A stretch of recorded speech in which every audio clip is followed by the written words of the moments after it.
Good evening. Since 5:30 p.m., the board has been in closed session to consider the following: discussion of minutes of meetings lawfully closed under the Open Meetings Act for purposes of approval by the body of the minutes, the appointment, employment, compensation, discipline, performance, or dismissal of specific employees of the district or legal counsel for the district, collective negotiating matters between the public body and its employees or their representatives, and litigation when an action against, affecting, or on behalf of the particular district has been filed and is pending before a court or administrative tribunal.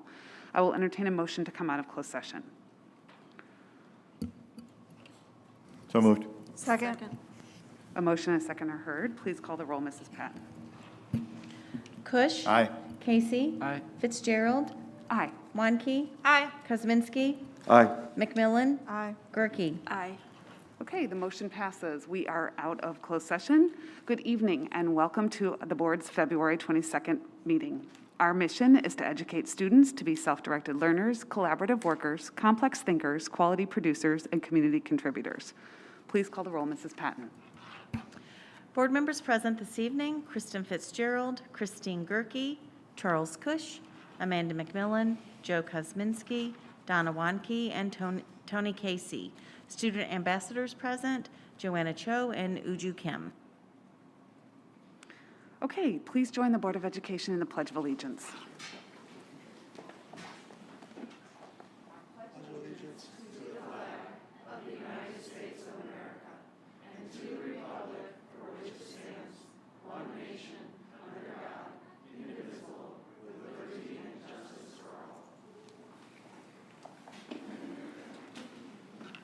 Okay, we have reached the point in our agenda for good news.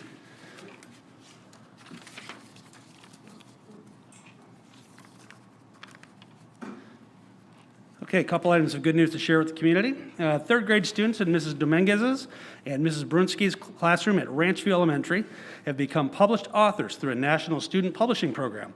As part of the publishing process, students planned, wrote, and illustrated their own books. The students created adaptations of the original Cinderella story, and their book is available to be checked out at the school library.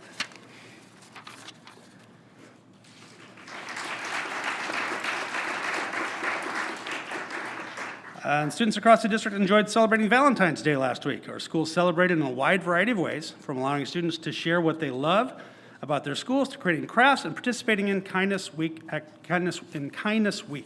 So, good news for the district. All right, that is indeed good news. All right, so we have reached the point in our agenda for public comment. The Board of Education welcomes comments from the public at its meetings. Citizens who wish to address the Board of Education should identify themselves by name. Comments by individuals shall be limited to 3 minutes. If the individual is representing multiple individuals or a group, they shall be allowed to speak for 5 minutes. At the conclusion of the time, Mrs. Patton will designate by saying, "Time." As I call an individual for public comment, I will also designate the next speaker so they have appropriate time to prepare. In accordance with board policy, issues raised in public comment will be taken under advisement by the Board of Education but will not be discussed this evening. Issues raised during public participation may be added to future agendas or addressed by administrative staff. Because the questions raised in public comment address district operational matters, the superintendent, as the spokesperson for the district, is the board's designee to coordinate response to public comment and will apprise the board accordingly. As outlined in Board of Education Policy 2.230, individuals addressing the board should conduct themselves with respect and civility toward others. Individuals are free to express their criticism regarding decisions or policies, but the Board of Education expects that they refrain from personal attacks on our superintendent, Board of Education members, and administrative staff.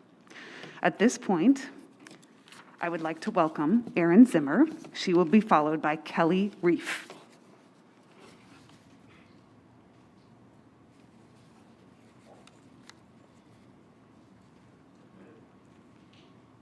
Good evening and welcome.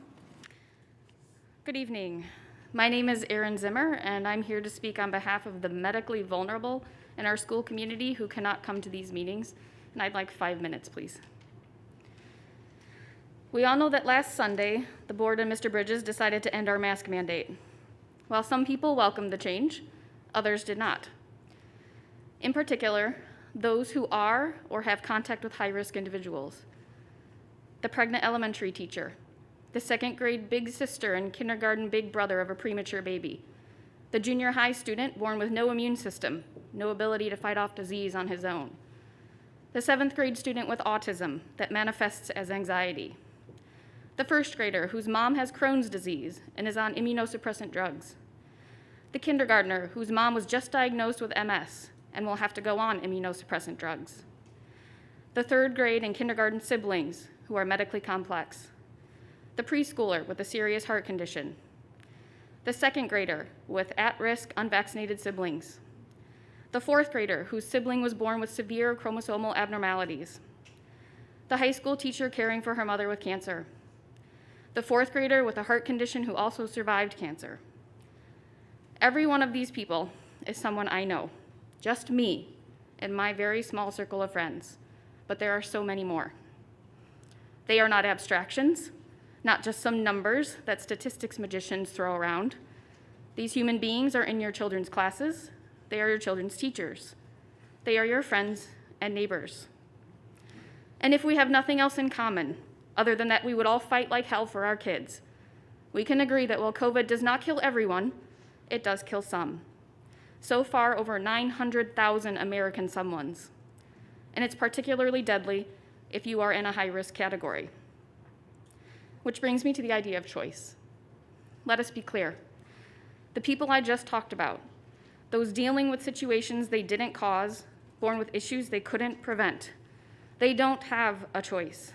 They must mask. And they may need additional accommodations to access their education at this difficult time. And so we come to action points. When the decision was made to abandon masking for all, we had one day to make adjustments. Teachers, administrators, parents, and students scrambled to make accommodations and to rein in their panic when a vital mitigation strategy was abruptly removed. And the results varied enormously based on which school you happened to attend. On the one hand, if you spoke English well enough and felt comfortable asking something from authority and had a compassionate principal and a flexible teacher, you were golden. Accommodations were implemented, anxiety was eased, and learning resumed quickly. On the other hand, if your principal was of a different opinion regarding COVID, or you had teachers who refused to mask or facilitate accommodations, well, then you had an entirely different experience, and this disparity must be addressed. Mr. Bridges and the board, I call on you to ensure that students across the district have access to the accommodations they need, regardless of which school they attend. 504s and IEPs serve individual students, but there are many others who also need our consideration and flexibility for the duration of the pandemic, because we are a community, and what affects one affects many. To that end, give principals explicit directions to lift some of the heavy load that the medically vulnerable community has shouldered during the pandemic. Instead of putting up roadblocks, build them a golden bridge with green lights for miles. 2, do everything you can to help teachers and administrators understand the compassion that so many students need. To the unmasked teachers and administrators, tell them that purposefully adding to a child's distress or willfully ignoring a child's or family's medical needs is not okay. At best, it is uncaring. At worst, it is a dereliction of duty. For how can students learn from a teacher if they don't first feel safe? So what if a teacher thinks that COVID is not a threat to them? If they care for their students that they teach, then they will put on a mask. And if a teacher's beliefs get in the way of educating students, then suggest they find a new place to teach. The parents in this district, the community I know, value education for all students. And to the rest of us,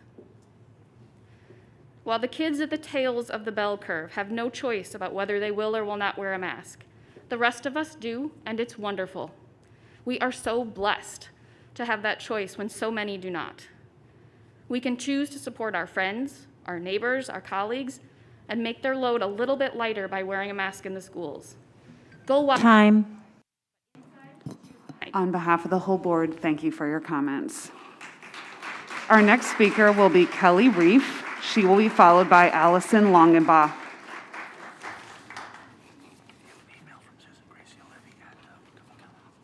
Good evening and welcome. Thank you. Good evening. My name is Kelly Rife, and I am actually one of those immunocompromised people who have chosen mask choice for me and my family. But I am not actually here tonight to speak to you about masks. You're welcome. Rather, I am speaking here tonight in the hopes of hearing you, the elected members of the Board of Education. I, along with countless other parents, have been carefully following the district's response to the pandemic for 2 years now. I know that no decision is an easy one, nor will any decision make everyone happy. That is one of the unfortunate truths when you are in a leadership role. But nonetheless, decisions had to be made. You've made them, or perhaps the court has made them for you. You've spent countless Monday evenings listening to hundreds of parents, your constituents, voice their concerns. You've seen them be passionate about advocating for their children. You've seen them show a wide range of emotions, and you've even seen them cry. But what I haven't seen or heard is you, the voices of the people that we elected. I haven't heard you speak on the issue. I haven't seen your tears for the mental health crisis that we are living in. I haven't seen your empathy for the parents of the children with special needs who have been suffering these past 2 years. I haven't seen your concern for the toll this has taken on all the wonderful educators in the district. Now, I understand you cannot respond individually to each speaker or email, but we are certainly entitled to hear the voices and opinions of those that we elected to serve our school district. After all, if I cannot hear your voice, how will I know where you stand on issues? How will I know who I should vote for in future elections? We deserve to hear where each of you stand on issues, including all the decisions around COVID. I might not agree with you, and that's okay, but I do want and need to hear something other than, on behalf of the entire board, thank you for your comments. Effective communication within our school district can mean the difference between exceeding student, staff, and parent goals or failing to accomplish them. The lack of communication has diminished the credibility of the board and destroyed the very relationships that are needed in order for us to be successful. So I am here today asking you to speak up. Let us hear you. Don't hide behind closed doors. Be open. We might not agree with your decisions, but your constituents deserve to know where each of you stand. So, on behalf of all your constituents, thank you, and we look forward to your forthcoming comments. On behalf of the whole board, thank you for your comments. Our next speaker will be Allison Longabaugh. She will be followed by Meg Collins. Good evening and welcome. Hi, thank you. I am Allison Longabaugh, and I have 3 daughters at Naperville North High School. And thank you all for your patience up here.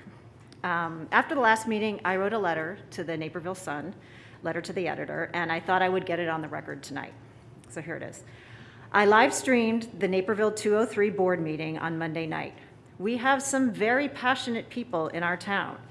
There was a lot of name calling and shouting, and the board president had to recess the meeting at least 4 times.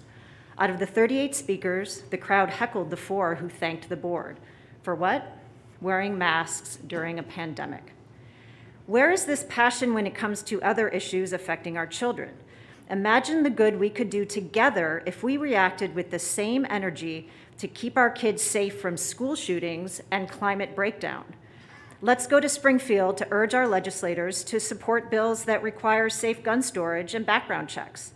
Let's bring our kids to city council meetings to support an IMEA transition from coal to renewable energy sources. It would be ironic if in a few years, this generation had to wear masks to protect themselves from poor air quality. Let's get our priorities straight. So, students and parents who are here, if you'd like to get involved, the Naperville Sustainability Task Force, NEST, met yesterday and had a youth kickoff meeting last week, but you can still join, so check out sustainnaperville.org. And the next city council meeting is on March the 1st. I don't know what is on the agenda, but you can always speak during public comment. And the IMEA actually votes on their annual budget this Thursday.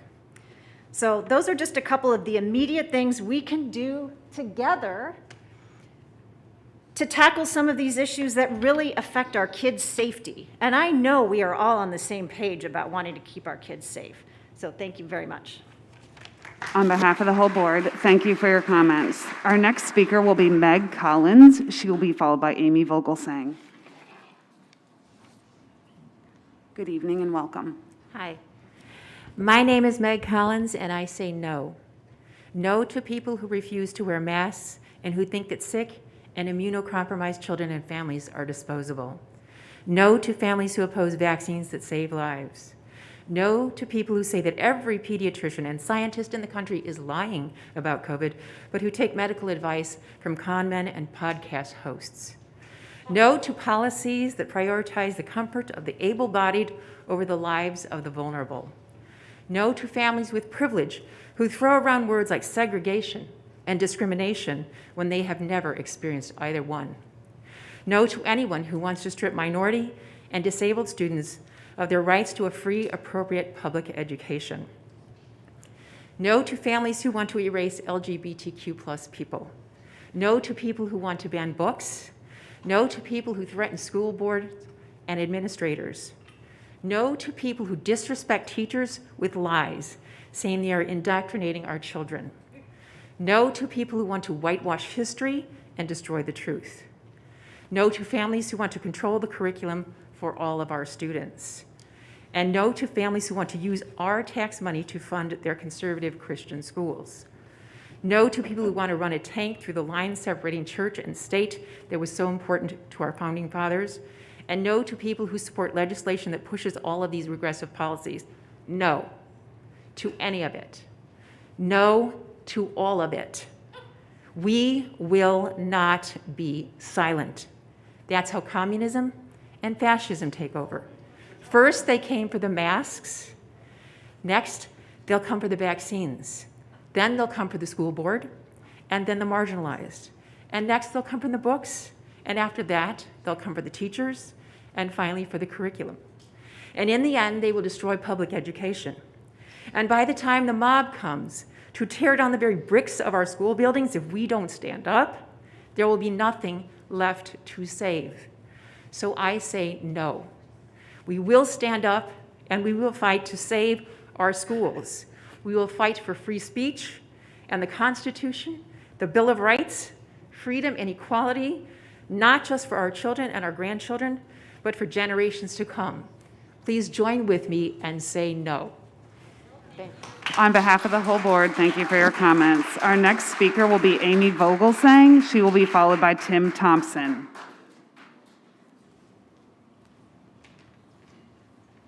Good evening and welcome.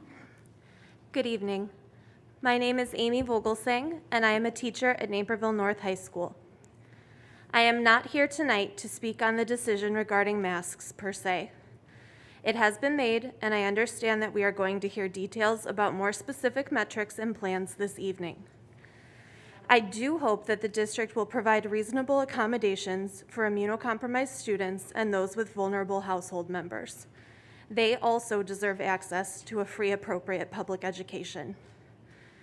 At this point, what concerns me most is that this does not set a precedent in which a vocal minority's perspective is prioritized in decision-making that impacts the entire community. There is a coordinated attack on public education happening across this country, and it has many faces. Mask choice, legislation targeting queer and trans students and staff, book banning, and bills meant to muzzle teachers and whitewash curriculum.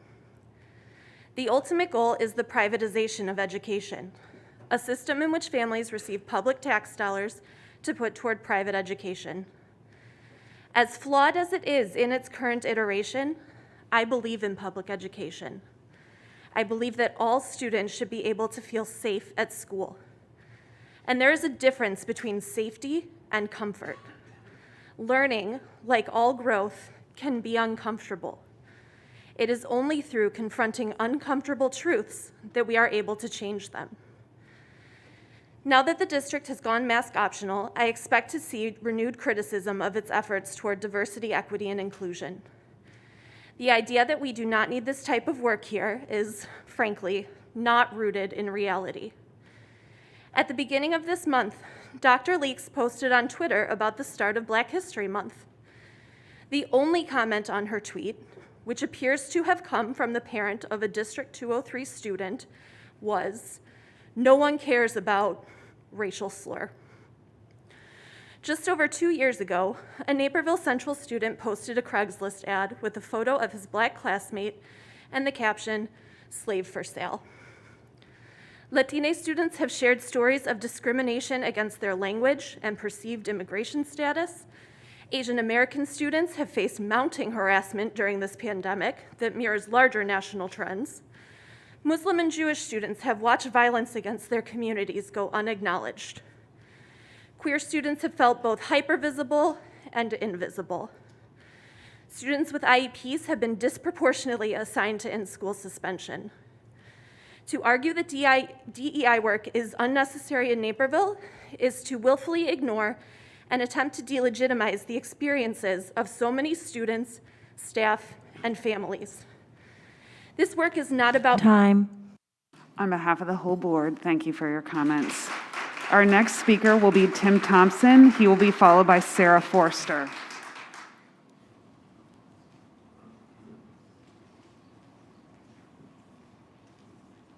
Good evening and welcome. Good evening. My name is Tim Thompson. I came and spoke here 2 weeks ago. And before I begin the comments that I had prepared for this evening, I would actually like to speak a bit to what I said at our last meeting. I see that there is a public comment posted to the board docs this evening disparaging my comment. And I'm not going to be up here and trying to walk it back. But I would like to repeat it. The words will be identical. The emphasis will be new. Please excuse me. Thank you. Of course, technology is not working. I apologize, the words may not be identical. What I said that evening was the domestic terrorists, like the members of Awake Illinois St. Charles, who made Carolyn Weibel afraid. If the parents here are not members of Awake Illinois St. Charles, I was not speaking about them. So I'm going to assume a positive intent. I'm going to assume that parents simply misunderstood what I said. I'm easy to find. If anyone would like to reach out to me, I'm easy to find. Please reach out for a comment rather than posting your snarky remarks on Facebook. Beyond that, let's move into our comments for this evening. I'm actually here to say something somewhat surprising to you. I'm here to thank you. I know that a life of public service is not easy. I know that a life serving students, serving the public, serving a community is not easy. I know that you will never make everybody happy. I can certainly tell you that some of the decisions that have been made recently don't specifically make me happy either. I know that some of the decisions that have been made in the past don't make many other families happy as well. I know it's not easy, but I want to thank you for your efforts. I know that you're trying. I know that you are doing everything you can. I don't claim to have anything more than a Google law degree, but I understand that you did have your hands tied legally with these upcoming legislations. But let's be honest. We all knew this was coming. We all knew that mask optional was on its way. Personally, I think it's a little early, but we all knew that this was on its way. Some people decided they needed to pay an ambulance-chasing attorney $700,000 to get this on its way, but that's neither here nor there. We knew this was on its way. You're never going to make everybody happy. You're never going to make everybody in this room happy. I appreciate that you're trying. I appreciate that you are trying to make every student safe. I know that sometimes you have nothing to gain from it besides safety. I know that you can sit here every other Monday and get screamed at. And the only reason you do it is because you care about our students and you care about our community. So once again, thank you. On behalf of the whole board, thank you for your comments. Our next speaker will be Sarah Forster. She will be followed by Eric Sutton.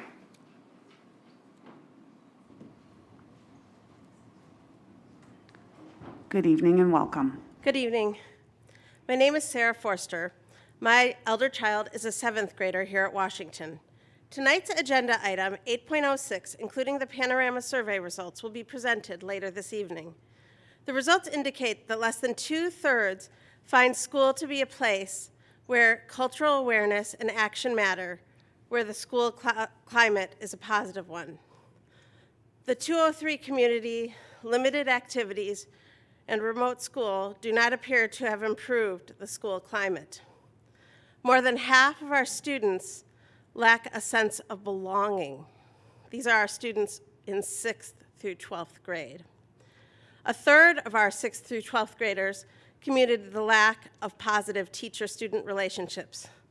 I hope that you, the school board members, will ask the administration to reflect on the effect of mask mandates, contact tracing, arbitrary exclusion from school, and other quarantine policies on the Naperville District 203 social-emotional learning environment. Please inquire as to how 2 years of perpetuating and amplifying COVID fear has led students to fear one another and to fear their teachers. Please ask what the administration plans to do to move away from the fear and towards healing. Thank you. On behalf of the whole board, thank you for your comments. Our next speaker will be Eric Sutton. He will be followed by Nicole Ludke. Good evening and welcome. Thank you.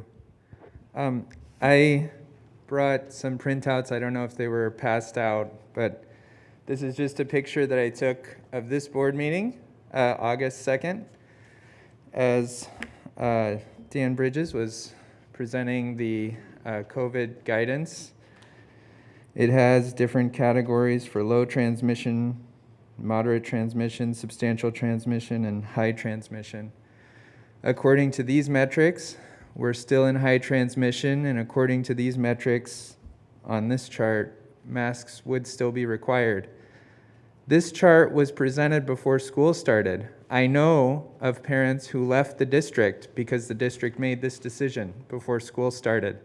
They said, not for my kids. I want my kids to go maskless all year. For us, we decided to stay in the district because of this, because you guys are following the experts and following the guidance. Recently, you said our mitigation efforts follow public health recommendations, and we will continue to do so moving forward. Since we all like to do our own research, let's do it now. Get your phones out and laptops.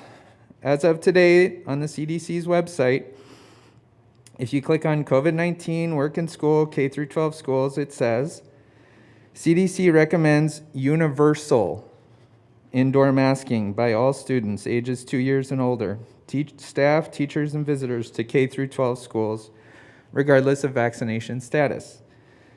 As of today, on the IDPH website, if you go there now, if you click on COVID-19 guidance, school guidance, it references the quoted CDC guidance and says, require all teachers, staff, and students and visitors to K through 12 schools to wear masks while indoors, regardless of vaccination status.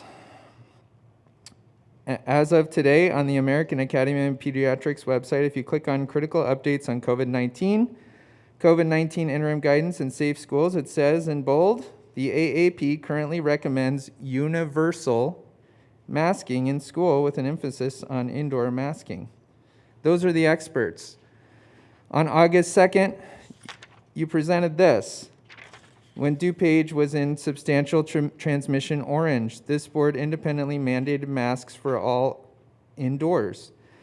That we were at 50 to 100 new cases per 100,000 people at that time. The entire state is currently in red with 229 cases per 100,000 people. While we're about double that, we're getting close.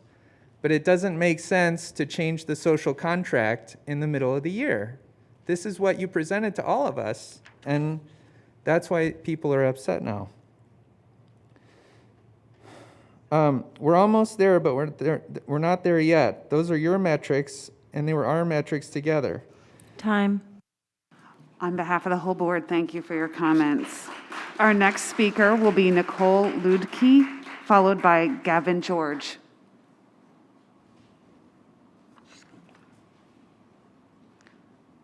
Good evening and welcome. Hello, I am Nicole Ludke, and I have a 3-year-old at Ann Reed, and I am also a fellow public school educator, and I would truly like to thank District 203 for going mass choice recently. I can stand here and tell you how policies have affected the students I see every day, but I'm going to talk about my 3.5-year-old. He is 2 years behind his peers in speech. He has sensory processing disorder and a diagnosis of autism.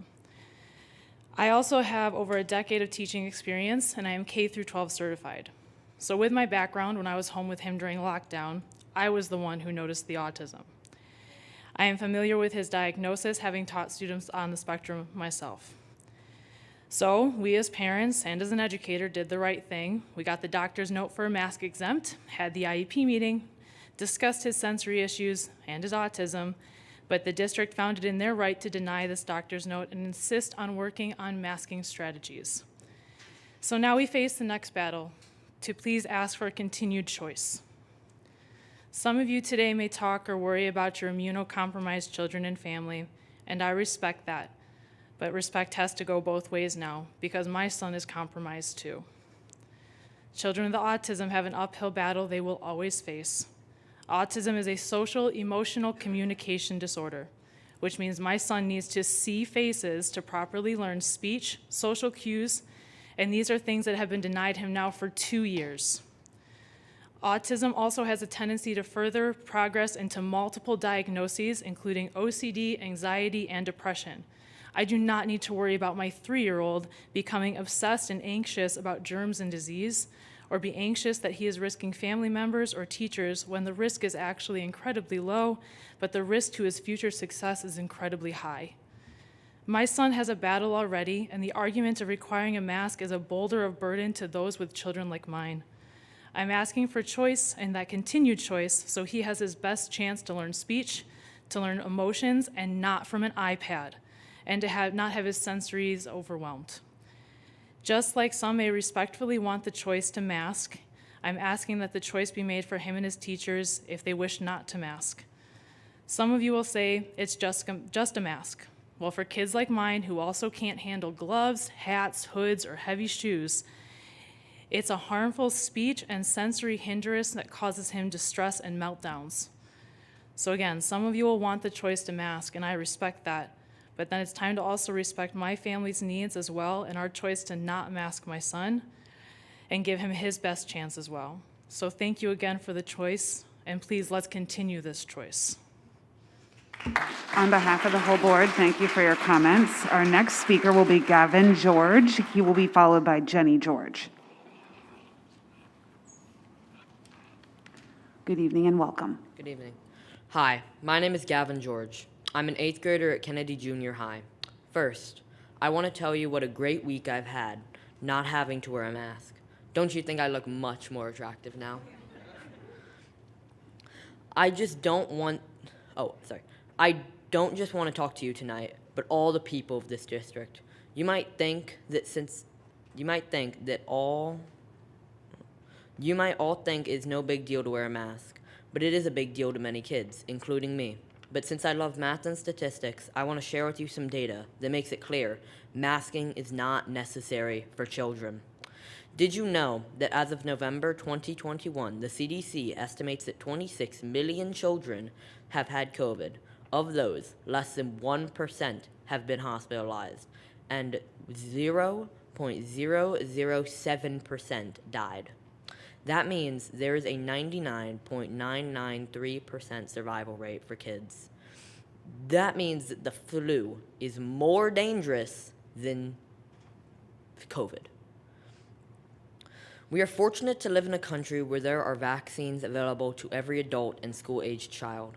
I got vaccinated, but some countries don't even recommend the COVID vaccine for kids because we are at such a low risk of getting a serious case of COVID. Many countries never even masked kids, and many schools in the U.S. haven't masked kids this entire school year. Most kids have a great risk of drowning or dying in a car accident than dying from COVID. And what is worse is our mental health is suffering. During the pandemic, there was a 120% increase in eating disorders among children, and there was a 75% increase in depression and anxiety. I am grateful that I can go to school without a mask, and I really hope that you will listen to kids and let us go to school and participate in activities normally from now on. On behalf of the whole board, thank you for your comments. We always love to hear from students. Our next speaker will be Jenny George. She will be followed by Amanda Malarkey. Good evening and welcome. Good evening, Jenny George. First of all, thank you for allowing our kids and students the choice to mask. I don't I understand the devastating impact that COVID has had on many people in this community, but it's not COVID that's hurting our children the most. There have been many more kids from this district hospitalized for mental health disorders than from COVID.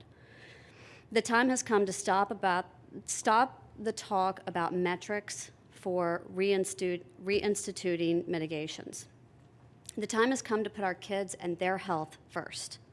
Taking away sports, dances, extracurricular activities, field trips, and allowing only masked and distanced interactions makes our children's mental health worse, not better.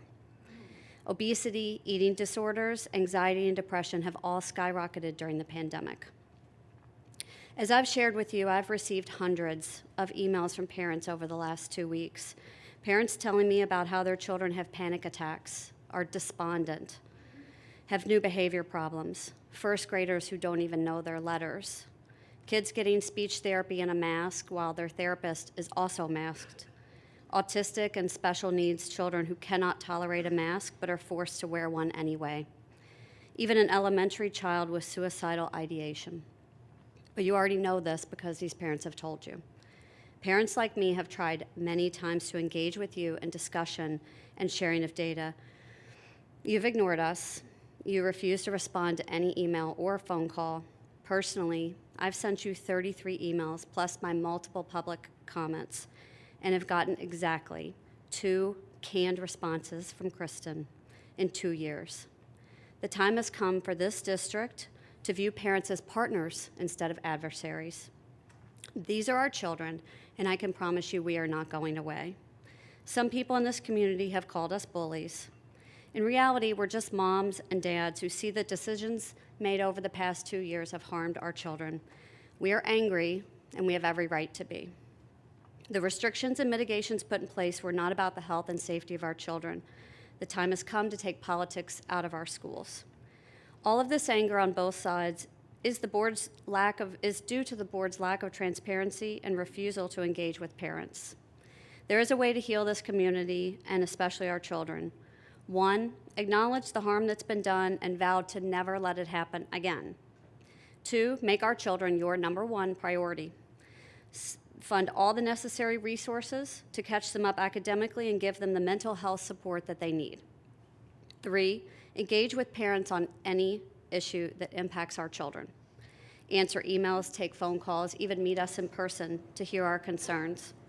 If you don't have the time to do that, On behalf of the whole board, thank you for your comments. Our next speaker will be Amanda Malarkey. She will be followed by Randy Wooten.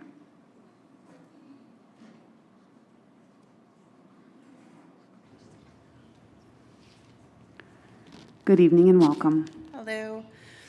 I don't have prepared remarks because I don't want to be here. I'll be honest with you, I wasn't going to come, but I'm here. I do want to say thank you for following the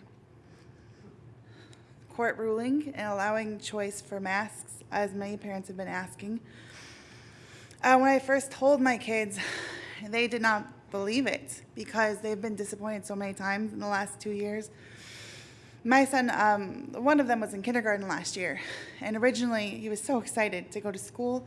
He actually spoke in front of hundreds of people. He gave a whole speech about how he wanted the schools to be open. It was amazing. If you asked him to do that today, he wouldn't bother. He was supposed to go to school, and it was delayed 2 weeks. Then he was supposed to go to school, and it was put remote. Then one time he was told he was going to get to finally go to school, and the night before at like 6, you guys called and said, no, you can't, it's still remote. Then he thought he was going to get to go, and he didn't. And on and on and on and on and on. I really don't want to see my children disappointed again. I understand that, guidance will change, but I hope that the law doesn't and the court ruling doesn't, and people are given a choice on whether to wear masks or not. I'm very thankful that we have the vaccines that we do that have been shown to be very effective, that we have high-quality masks that protect the wearer, and that we have treatments so that people that are at risk are able to protect themselves. I have one son who has dyslexia and dysgraphia, and like many kids in 203, he was not able to get help until he was in 3rd grade. And as you probably remember, it was very difficult to get. And it upsets me to think that he spent so much time with a mask on trying to understand his teacher and his teacher trying to understand him. This is a child who confuses similar letter sounds still in 4th grade, and he needs to be able to communicate clearly. My little guy struggles with self-regulation at school. He's very anxious. I actually got the book, it's called Self-Reg by Stuart Shanky, and I highly recommend it. And it's about helping kids who have a hard time controlling those emotions when they're anxious. And page after page after page, it talks about the importance of facial expressions and tone of voice and all these things that he hasn't had access to for 2 years in 203. So I am thanking you for following this ruling and allowing choice, and I am truly hoping that we can continue this, because for kids like mine, I don't know how much longer this can go on, and we'll be able to undo this damage. We're seeing therapists, we're doing everything we can outside of school, but it's hard, and I'm asking you to please talk to these parents. And then the last thing is, I really would like to see healing. I know we get called terrorists and we get called... Time. On behalf of the whole board, thank you for your comments. Our next speaker will be Randy Wooten. He will be followed by Colleen Myerskopf. Good evening and welcome. Good evening. Hello. I'm the father of 3 children in District 203 schools. I'm a special education teacher, and I'm also speaking on behalf of DuPage County Diversity Allies and Illinois Diversity Allies. First, I want to say thank you. Thank you to the teachers. At the start of the pandemic, you were heroes to many, and you remain heroes to me. Thank you for all that you've given during the proverbial unprecedented times. Thank you to the paraprofessionals and support staff. You have been through much and continue to put students first. Thank you to district administration. Such crazy and divisive times, I'm thankful for your brave leadership. Thank you to the parents. While I do not always agree with the content or tactics of some parents or parent groups, I do think that greater public engagement can be a positive thing. And finally, thank you to the board. You have been called names, threatened, attacked in the social media landscape. You run for a position in which you work many hours for no pay. Thank you for your service, for your stewardship, and for your commitment to the students of Naperville 203. I'm here to talk about inclusion in this forum and to request that the board solicit specific stakeholder feedback from diverse student and parent groups. I proudly have served and continue to serve on Naperville 203's Diversity Advisory Council. I think it's the 4th year. I got involved in equity advocacy for my children and other students in a minority after the 2016 election, a time in which verbal and physical aggression against minority students skyrocketed. In one instance, a neighbor's child told my son to go back to his own country, which I think was Indiana, not India. This happened at school. While we may also recall the hubbub when a student posted an Islamophobic message in a social media post on 9/11 from Naperville Central. Naperville most recently has been on the news for refusal to sit African American patrons at a local restaurant, a gas station clerk's harassment of Latina customers, Asian Americans being attacked on a trail, and of course the Craigslist offer to sell an African American student. There is no question that we have diversity issues that need to be addressed in order for all students to feel included. I have heard parents say that they're here to advocate for their children. We all are. In my remaining time, I'd like to share some observations. First, I believe there may be parents, teachers, and/or community members who feel uncomfortable, intimidated, or unsafe to speak in this forum. It's helpful that the previous speakers actually reference that, to being bullies. So, as the board represents the community and its parents, it is incumbent on the Naperville 203 School Board to collect feedback from the community in order to identify ways to foster an approachable and accessible space for the feedback of all community members at Naperville 203 School Board meetings. I urge the board to consider and propose immediate measures. These could include things such as the board meeting with various stakeholder groups in order to solicit feedback and to give a voice to a bolder and more equitable future. A 203 community that strives to be the beacon of equity work in order to maximize the equity and inclusion of all students. Thank you. On behalf of the whole board, thank you for your comments. Our next speaker will be Colleen Myerskopf. She will be followed by John Blakey.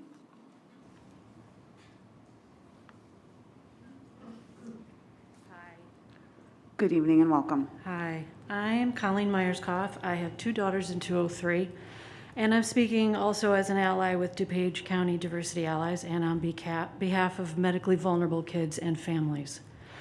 My children do not fall into that category, but these parents are often not able to speak at meetings in person because they are caring for the very children we're talking about, so I thought I would lend my voice to their cause.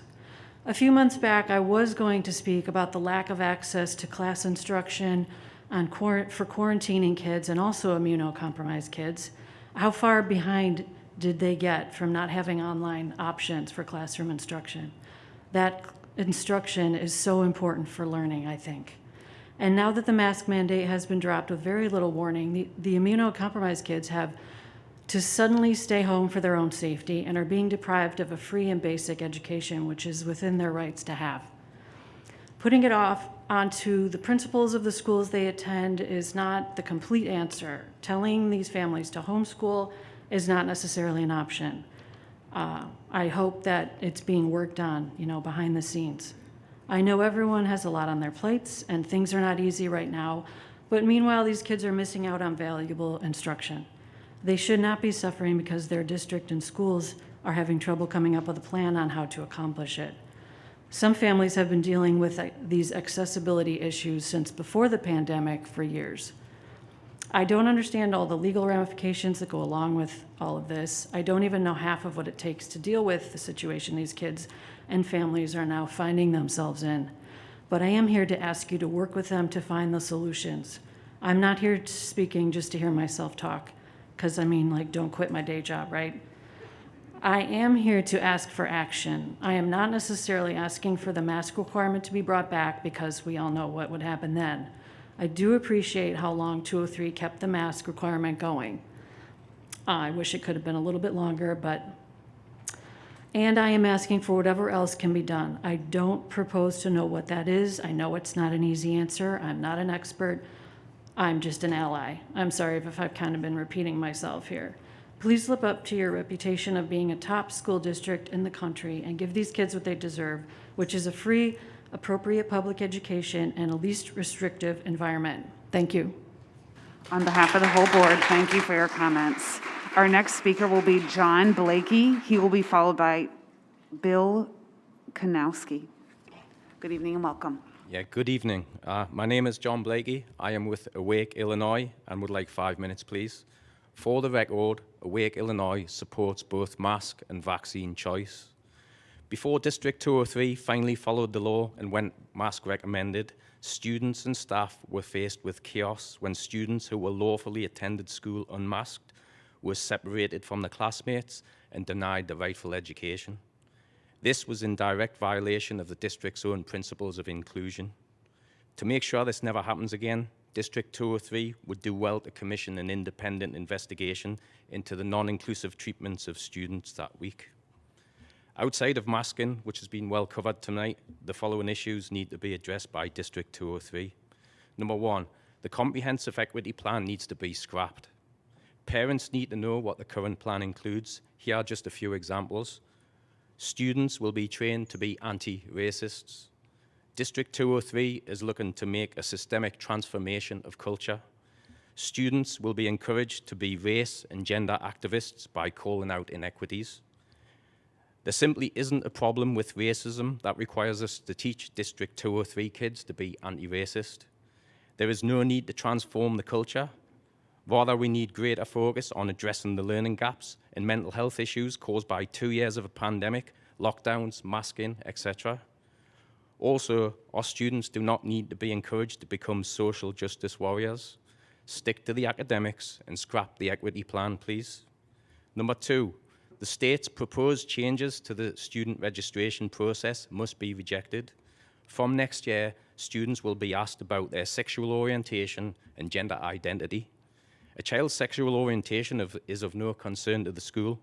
Why will our kids be asked if they have a different gender identity to the sex they were born with? What has any of this got to do with education?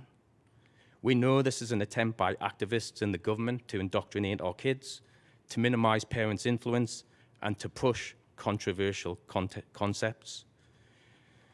Our impressionable kids are confused already. We now have boys identifying as girls, biological males competing in female sports, birthing people, pronouns, and the list goes on. We must stop pushing the gender and sexual orientation ideology in schools and focus on academics. Leave the rest to the parents, please. Thirdly, we need to remove activists from the classroom. The UK government recently issued guidelines banning politically biased teaching in schools. For example, they've acknowledged that BLM is a political organisation with ideological views, such as defunding the police and disrupting the traditional family model. These have no place in our schools. District 203 should follow suit and ensure that no politically biased views are allowed in the classrooms. This would include banning the CNN 10 videos, which I understand are still being shown to District 203 kids. Next school year, our family will have 3 children eligible to go to school in District 203. Unfortunately, due to our experience over these last 2 years, like many other families, we feel forced to look for better options to educate our children. A report came out yesterday that estimates around 2 million kids have left the public school system nationwide over the past 2 years. Many parents simply just don't trust the government to teach their children. While some here tonight will say goodbye and good riddance, I do hope people understand the long-term consequences of this. Simply put, you are losing good American families with solid values, as well as great students, because the core mission to educate our children in the academics has been lost amongst all the other issues. The silver lining here is that these issues have woken up a sleeping giant.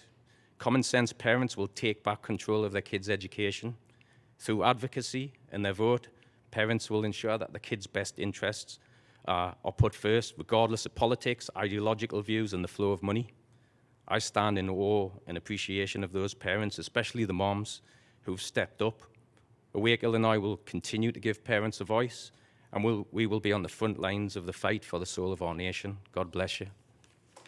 On behalf of the whole board, thank you for your comments. Our next speaker will be Bill Klinowski, followed by Gracia Levy.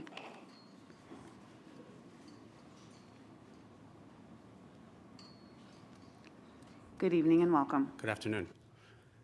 I wanted to stand here today to say what the definition of insanity is. The definition of insanity is doing the same thing over and over again and expecting different results. Again, the definition of insanity is doing the same thing over and over again and expecting different results. How can we, over the past 2 years, keep following the same protocols? Masking, masking, masking. Vaccines, vaccines, vaccines. 2 years we have done this. 2 years we have stood through this and we've listened to you. No more. This is insanity. This is fear over facts. People talk about science. The science, according to the experts, is changing. Why is that? Because the narrative is changing. We cannot go back.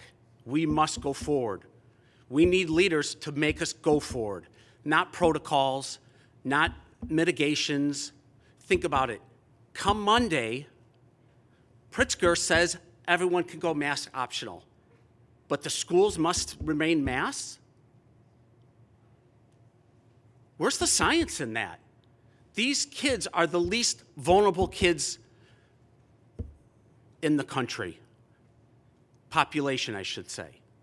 And we want to mask them while people can go to restaurants, sit in games, 80, 90-year-olds, vulnerable people, and we're going to mask our children? No more. We cannot go back. We must go forward. Insanity. No more insanity. We need to change what we're doing because masks and vaccines are not the only thing that are going to get us through this. There are a lot of things that we can do to change this, but we cannot follow this insanity. Every time I hear masks work, what happened with all the masks? We were masked up, we were vaccinated, and Omicron came through, and that dispelled the rumor, right? False. Insanity. Time to move forward. We will not move back. Don't worry about the numbers and the mitigation. Move forward. Enough of the insanity. Thank you. On behalf of the whole board, thank you for your comments. Our next speaker will be Gracia Levy, followed by Reggie Augersby. Good evening and welcome. Hi, Gracia Levy. I'm very grateful that the emergency meeting held last week resulted in the families of Naperville 203 being able to make their own choices on masks. And I just wanted to quickly speak about two things, the face covering policy itself and then communication to families. I imagine during the superintendent report next, we're going to hear that the change came about because of metrics or the ability to mitigate risk. And what I hope is going to happen is that the district will plainly explain to families that because if both the governor and IDPH aren't authorized to violate children's due process, then neither is District 203. I don't see an agenda item to suspend the face covering policy as it is currently written in the handbook. I'd hope you would follow the correct lead of Wheaton 200 and Addison 4 in suspending or at least amending the policy it is currently written, because based on the email I sent on February 10th, it's not still been answered. If the governor and IDPH, if neither of them are authorized to violate due process, then what makes District 203 think they can? The policy needs to change even if we are currently mask optional. Not changing the policy is ignoring the fact that forced masking of students via this policy violates the due process of those who object under the long-standing IDPH Act and HRC Act, and will require the district to defend themselves without the cover of Illinois agencies, and this will come at additional cost to taxpayers. Yes, you can have a face covering policy, but as a board, you are not an arm of the local health department. It's disingenuous for people to say that schools can create their own policy if the policy doesn't follow the law. Secondly, communication. What I've seen in public comments and read on local social media groups and talking to parents that disagree with the change, it's clear that parents were totally caught off guard. And that is a fair complaint on such a big issue. It might be worth reflecting. Do you wonder if the district had adequately prepared staff, families, and students that this change was possibly coming in, say, mid-January or late January? The conversation and the events of the second week of February might have been different. Because Illinois media chose to ignore this lawsuit up until the final days of the trial, most people were unaware of what was happening. But you were a named defendant, and wouldn't it have made sense to be a little bit more transparent with the community?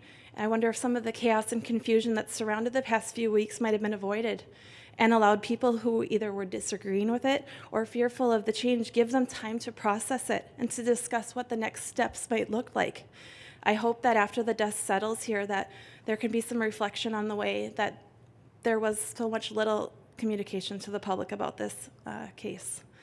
Thanks. I'm very grateful for the opportunity to be heard in this format. And I just want to also say thank you to our Kingsley principal for her excellent communication with me throughout this process. I hope all of you take just a few seconds to look at the social story that Erin Marker and her team put out for families. I wish that is something that elementary students all got to see, because I think it was really well done. It talked about respecting family choice. We give respect, we get Time. On behalf of the whole board, thank you for your comments. Our next speaker will be Reggie Augersby.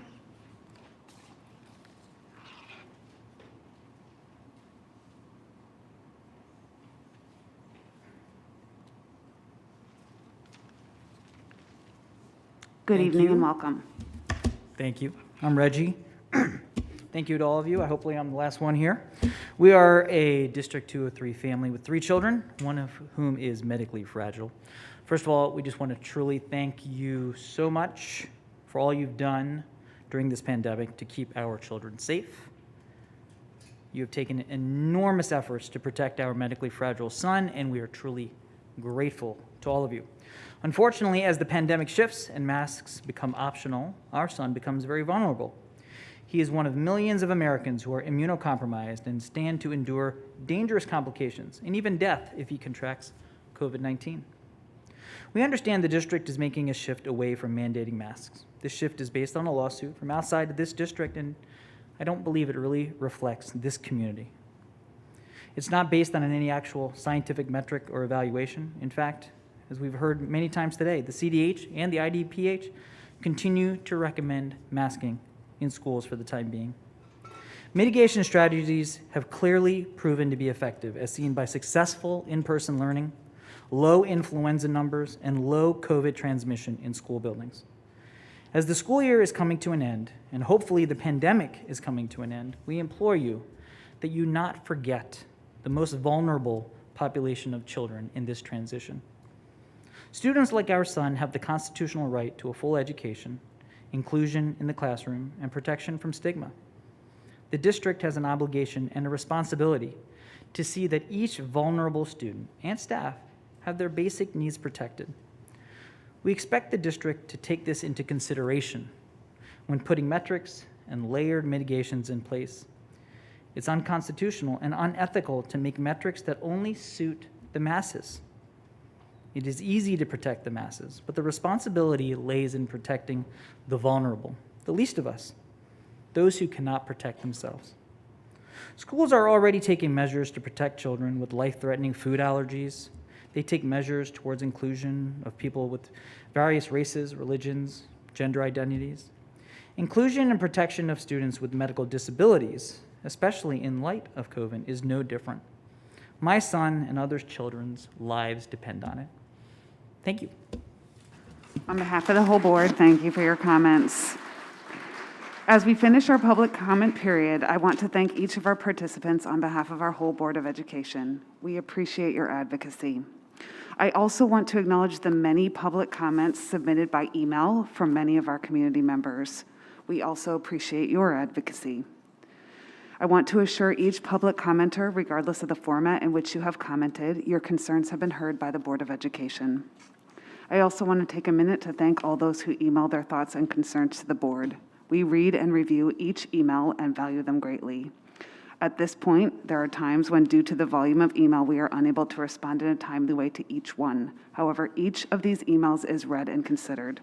We thank you for taking the time to keep us informed, and we consider you to be a vital part of the process of reflecting the views of our community. As a reminder, because the questions raised in public comment address district operational matters, the board has designated our superintendent as the spokesperson for the district as our designee to respond to public comment, and he will apprise the board accordingly. This will conclude our public comment period. Okay, so we will return to our agenda, and we will move on to Item 6 in our agenda, the monthly reports. Listed in board docs are the monthly reports, Treasury, Investments, Insurance, and Budget. Does any member of the Board of Education have questions about the monthly reports? Okay. Seeing no questions, we will move on to action by consent. Prior to a motion regarding the consent agenda, I respectfully request that we remove item 7.04, the bid regarding bus purchase, and item 7.05, bid regarding bus fuel. There have been a number of questions that were raised by some board members regarding type of fuel, the transition of buses to other types of buses. Administration would request a little time to prepare a formal response to that and ask for action at a future meeting. Okay, so I will entertain a motion for the consent agenda minus items 7.04 and 7.05. Good evening. So I had bills and claims this month, and I'd like to, first of all, thank Tracy LaFlemme, who I understand is home with an injured ankle, so I hope she's on the mend. But thank her and Melanie Brown. I met with Melanie to go through the items, and really appreciate them answering all my questions as normal. One thing I did learn that I thought would be interesting is that Tracy specifically found an item that was an overusage of UPS, so it was something, a subscription kind of thing that we've been paying for as a district. And she looked into it, investigated it, and was able to save the district a little money. So it's always nice to know that we have such a great administration who's always looking at ways to be good stewards of the community's money. So really appreciate that and wanted to call her out for that. So with that, I move approval of warrant number 1040637 through warrant number 300298806, totaling $30,433,371.59 for the period of January 19, 2022 to February 22, 2022. It's a lot of twos. All right, and items number 7.01, 7.02, 7.03, 7.06, 7.07, and 7.08 on the consent agenda as presented. Second. A motion and a second are heard. Please call the roll, Mrs. Patton. Gerke. Aye. Fitzgerald. Aye. Kuzminski. Aye. Kush. Aye. Wanke. Aye. McMillan. Aye. Casey. Aye. Okay, the motion passes. So we'll move on in our agenda to item 8, communications, and we're going to welcome back Joanna Cho and Uju Kim for our student ambassador reports. We're excited to hear from you as to what's happening at Naperville North and Naperville Central. Who would like to go first? Okay, tell us what's happening at Naperville Central. Good evening. I'd like to begin by addressing the transition to mask recommended policies at Naperville Central. Although it took a couple of days for the school to become accommodated to the new guidelines, students respect each other's decisions whether or not they choose to wear a mask. Obviously, there have been many opinions surrounding this topic, each with its own merits. For those who advocated against masks, the argument that the pandemic has negatively affected social interactions is reasonable. It is uncertain as to how much masks specifically have contributed to this at the high school level, but it is true that facial expressions can be significant for younger children. Furthermore, the mental health of our students can be better supported. Again, the specific effect of masks on this is unclear, but the past 2 years have left many students feeling anxious, and it seems that more can be done to help them. On the other hand, the majority of students continue to wear masks for a variety of reasons. For instance, there are many students with family members who are immunocompromised or at risk and do not want to risk spreading the virus to them. Others know that if they do become infected, they'll have to learn at home and miss many of their school activities. One possible solution to ensure that all students are comfortable is offering more flexible ways to learn. While hybrid and online learning has not been shown to be optimal for everyone, giving some students this opportunity may be beneficial. Another new addition to Naperville Central is the introduction of support periods on Tuesdays and Thursdays. Many students have expressed that they enjoy the ability to choose what they do during this time and feel that it has greatly helped them. Moving forward, there will be less homeroom periods and more support periods. Finally, I'd like to end by mentioning a few upcoming events. In the next few weeks, students will perform the spring play and concerts for choir and orchestras dance. On March 12th, juniors will take the SAT, while freshmen, sophomores, and seniors will have a day off. And on March 19th, Central will have its annual winter dance. That's all I have for today. Thank you. Thank you so much for letting us know what's happening at Naperville Central. Tell us what's happening at Naperville North, Joanna. Good evening. It's a pleasure to be here tonight to share on the happenings of Naperville North. To begin with some of the highlights from the past month, our theater project, The Curious Incident of the Dog in the Nighttime, ran from January 28th to 31st, and our annual orchestra show ran from February 10th to 12th, with both during school and after school performances, which enjoyed a full audience. Our orchestras includes both dancers and non-dancers, which includes a wide range of people, making it one of our most fun and entertaining events of the year. Also, our varsity dance team competed in the state competition, celebrating a 6th place finish, which is a huge accomplishment. We also want to give a huge congratulations to senior Bill Zhang for placing first at the state speech competition in the impromptu category. We are so incredibly proud of all of our Huskies and of their hard work and dedication. To touch on the subject of masks and the recent changes, from a student perspective, this month has definitely been extremely confusing and a strange time. Rumors have been rampant, with students unsure if we were even going to stay in person at school, and others were unsure if we were going to go mask optional or not. The debate over masks in school has been a very contentious time, with rumors flying as opinions conflicted. Our Naperville North community is very diverse in that we have a wide range of beliefs regarding the usage of masks, which is something that makes our community really unique and special, but it also has the potential to become very volatile. When the mask optional strongly recommended policy was announced, a majority of students didn't know what they were going to do, because both wearing a mask and not wearing a mask has implications beyond our health and safety, but also implications into our reputations and into conclusions about what we believe. Mask or no mask, everybody has been prone to premature judgment, with rumors and whispers spreading at an all-time high. In the past weeks and going forward, it has become a priority of the student body to navigate our ever-changing and fluid educational environment with a heightened sense of respect and kindness towards others, whether we agree with them fully or not. This past month at Naperville North has definitely been a challenging time, but as always, we try to adapt to new normals such as homerooms and the mask optional policy, while still looking forward to all the great things to come. Thank you. Thank you, both of you, for your reports. It's always wonderful to hear what's happening at our schools. All right, so we'll move on in our agenda to item 8.02, written communications. Listed in board docs are our Freedom of Information Act requests for the viewing public. We will move on to item 8.03, Superintendent Staff School Report, and we'll begin with item 8.04, COVID mitigation update. Yeah, we do have a series of reports to share with the community and the Board of Education this evening. We'll begin with the COVID-19 mitigation update.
Looks like we're having a little technical difficulties. Just 1 minute.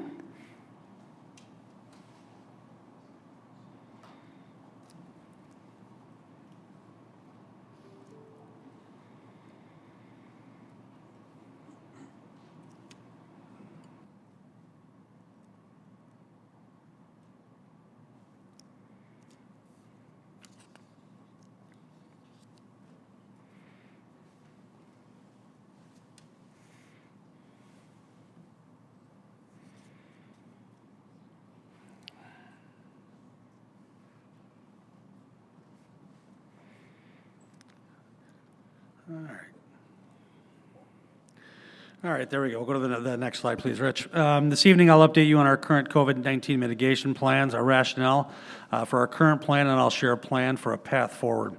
As we've seen over the past few weeks, things can change and have changed rapidly. Our goals have remained consistent throughout the pandemic.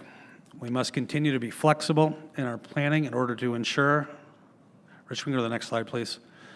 Thank you. Our plans are responsive to the current situation. Furthermore, we have to ensure a safe learning environment and work environment for our students and staff. As a result of the ever-changing landscape and what we've learned about not only pandemic mitigation, but how COVID-19 spreads within our schools, we must remain committed to continuing our focus on our primary mission and purpose of our school district, the academic and social-emotional growth of our students, and focus on healing and moving forward. The guiding principles we have used to respond to the ongoing changes remain consistent. Even knowing what we know now, we are confident that these principles continue to guide us. This slide references the many factors that were considered in making the decision to move forward with our current COVID-19 mitigation plan. Each of these factors played a part in our decision-making. I'll talk a little bit about a couple of these now and address others throughout the presentation this evening. I'll begin with an update on litigation. The lawsuit challenging the universal mask mandate in Illinois schools remains unsettled. Most recently, the appeal to the temporary restraining order was denied by the appellate court. The appellate court held that the appeal was rendered moot by the expiration of the Illinois State Board of Education and Illinois Department of Public Health emergency rules at issue in the case, and as a result, the appellate court dismissed the appeal. We will continue to consult with our legal counsel and monitor how this case may impact our mitigation plans moving forward. It has also been widely reported that the Attorney General's office representing state defendants intends to appeal the appellate court's ruling, although as of this morning, no appeal had yet to be filed. Because of the entry of the temporary restraining order does not constitute a final decision or address the ultimate merits of the claims, the case will continue before a judge in the Sangamon County Circuit Court. The most immediate next step in the underlying litigation will occur this Friday when the judge is scheduled to hear motions to add hundreds of additional plaintiffs to the underlying litigation. School districts have not been given a clear roadmap or a plan for any transition moving forward. While school districts across the state do partner with local health departments and each other, school districts have mostly been left on their own to make plans for future. While we recognize that there is still some uncertainty about what is to come regarding the virus, we all have a better understanding of how to minimize risk in our schools through multiple layers of mitigation. Additionally, the state has already indicated a timeline for ending the mask mandate in most public places. Our students and staff will be in public places where masks are no longer required and fewer additional mitigation measures are in place. In our schools, we have a variety of strategies to limit the spread of COVID-19. Public health guidance to reduce the risk of transmission of COVID-19 in schools includes layering mitigation strategies. Over the next several slides, I'll address many of the metrics identified by our public health officials when considering adding or removing mitigations. Vaccine is the leading public health prevention strategy to end the COVID-19 pandemic and help schools safely continue in-person learning as well as extracurricular activities and sports. The average percentage of fully vaccinated people and the zip codes for communities that feed into Naperville 203 is 77.1%. Over 90% of Naperville 203 staff is fully vaccinated.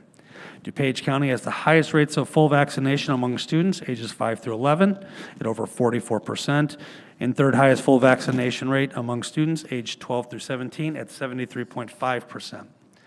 Reporting of vaccination status by students is voluntary, not required. We will continue to request reporting by our families to help us get a true picture of the overall vaccination status among our students. Current rates for fully vaccinated students are much lower at the elementary level, ranging from 11% to 32%, and students for secondary students reported being vaccinated are much higher, ranging from 35 to 59. We will continue our efforts on vaccination availability awareness and encourage families to voluntarily report. This data does demonstrate that our community has a higher vaccination rate than many communities across Illinois. Public health officials continue to recommend indoor masking by all students, staff, teachers, and visitors to K-12 schools, regardless of vaccination status. Naperville 203 strongly recommends indoor masking for all students, staff, and visitors, regardless of their status. As required by a federal CDC mandate, face coverings will continue to be required on district transportation. Shield testing is optionally available at all schools, including Connections and at the Administration Center for all students or staff on student attendance days, regardless of their vaccination status. While vaccination rates are lower at the elementary level, the percent of students participating in voluntary testing is much higher, with many of our elementary schools seeing participation rates in the mid-60% to high 70% range. Naperville 203 continues to leverage the mitigation strategies that we have currently had in place, which includes 3 to 6 feet of physical distancing when possible. The best prevention strategy is to ensure that many factors and many mitigation strategies are considered. In a previous slide, I indicated that one layer of our plan is to strongly recommend masking, but there are many other layers in place as well. We have not and will not rely on just one strategy alone to mitigate the risk of COVID-19. Based on public health guidance, our plan emphasizes implementing layered mitigation strategies, which has successfully allowed us to stay in person for learning so far this year without the need for any adaptive pause. Naperville 203 families were invited to attend a vaccine clinic today at the Family Community Resource Center in Naperville. The initial vaccines, booster, and pediatric doses were available for all individuals 5 and over. We will continue to promote opportunities for members of our school community to receive their vaccines and boosters. Another layer we have added has been the purchase of several thousand KN95 masks to be available to any students or staff who have requested them. We will continue to make them available as needed. Additionally, our teams know our students and staff best are considering requests for accommodations on a case-by-case basis and based on the unique needs of each individual. Naperville 203 will continue to exclude students who test positive for COVID-19. If a student staff member returns on day 6 after symptoms have subsided, they will be required to wear a mask on days 6 through 10. All members of our school community are encouraged to stay home when sick and consult individual medical providers. Individuals quarantine for 5 days or get a negative test to return if symptomatic. Naperville 203 continues to provide screening testing and continues to review and analyze vaccination rates and the number of COVID positive cases in our schools to determine any potential changes in required mitigations. At this point, I'll begin to share plans for moving forward. I believe it's time for us all to move forward and think about how we will continue to maintain students in school. There have been many advances in addressing and responding to COVID that make this the time to think about our plans moving forward, including those listed here on this slide. The rationale to have transitioned to our current COVID-19 mitigation efforts remain relevant and appropriate for they are appropriate for our recommendations moving forward from this point. Based on the ever-changing dynamics of the pandemic, our path forward is based on indicators for targeted mitigation. It is extremely difficult to identify specific automatic triggers that would indicate the need to add or remove certain layers or types of mitigation. What we have seen throughout the pandemic is that each variant is different. If we see a new surge in cases, it will very likely be due to a new variant, and we do not know what the variant might be or how it might affect individuals. If and when that time comes, we will work with our local health department to learn as much about it as possible and gather as much information as we can to understand how we can best respond. Our path forward should focus on monitoring for indicators that tell us we need to adjust our mitigation plan rather than individual trigger points that force a decision that may not be based on current understanding of the virus. One thing we do know is that everything about this virus is constantly changing. The changing dominant variant strand, the ever-evolving recommendations from public health officials, and the emerging research on mitigation effectiveness all point to the need for a more fluid, flexible, and responsive strategy for responding to indicators that may suggest the need for additional targeted layered mitigations. Over the past week, I've had many conversations with superintendent colleagues across the state who are recommending similar approaches. What we have learned about COVID mitigation and the uncertainty ahead require there be flexibility. We will work to update our dashboard and communication to clearly reflect the conditions in our school community so everyone has a clear picture of the current status. The DuPage County Health Department, we're on the DCHD part, there we go. The DuPage County Health Department has indicated that school districts have the ultimate authority and discretion to develop and implement plans to ensure a safe school environment for all students, staff, and visitors. Recognizing that many districts, estimated to be over 700 school districts across the state of Illinois, have started a transition to a mask recommended mitigation plan, some based on the status of litigation. The health department has identified a number of indicators, many of them listed on this slide, that districts should consider as they add and reduce mitigation measures.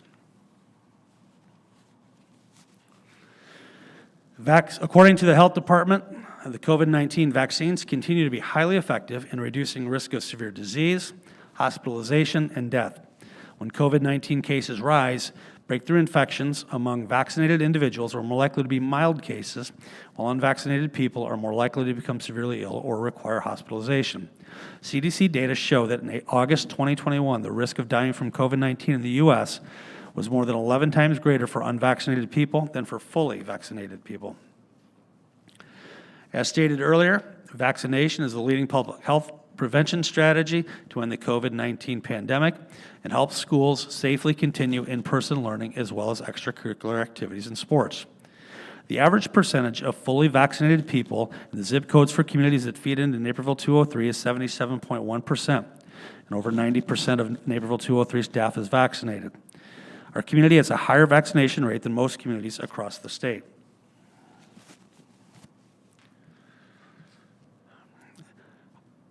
This slide and the next slide will illustrate the significant decrease in the number of student and staff cases in our schools. You can see they have dropped dramatically for students from the beginning of January through last week. As illustrated on our COVID-19 tracker available on our website, all but one of our schools currently report 5 or fewer positive cases. The graph about staff cases on this slide looks a lot like the student graph on the previous slide. You'll see that we had a spike in staff cases in early January, but things have significantly improved lately. In fact, we recently had 5 days in a row without any staff cases. That hasn't happened since before Halloween. Another indicator to monitor is community transmission. While it is still recommended these numbers be monitored, there appears to be lessening of the relevance of these metrics. Based on consultation with Dr. Robert Murphy, professor of infectious diseases at Northwestern Medicine, case count metrics, including positivity in cases per 100,000, appear to have lessening relevance given the unmonitored home testing has increased and is not essentially reported. Additionally, counts of cases does not reflect severity of infection, which appears to be less with the Omicron variant.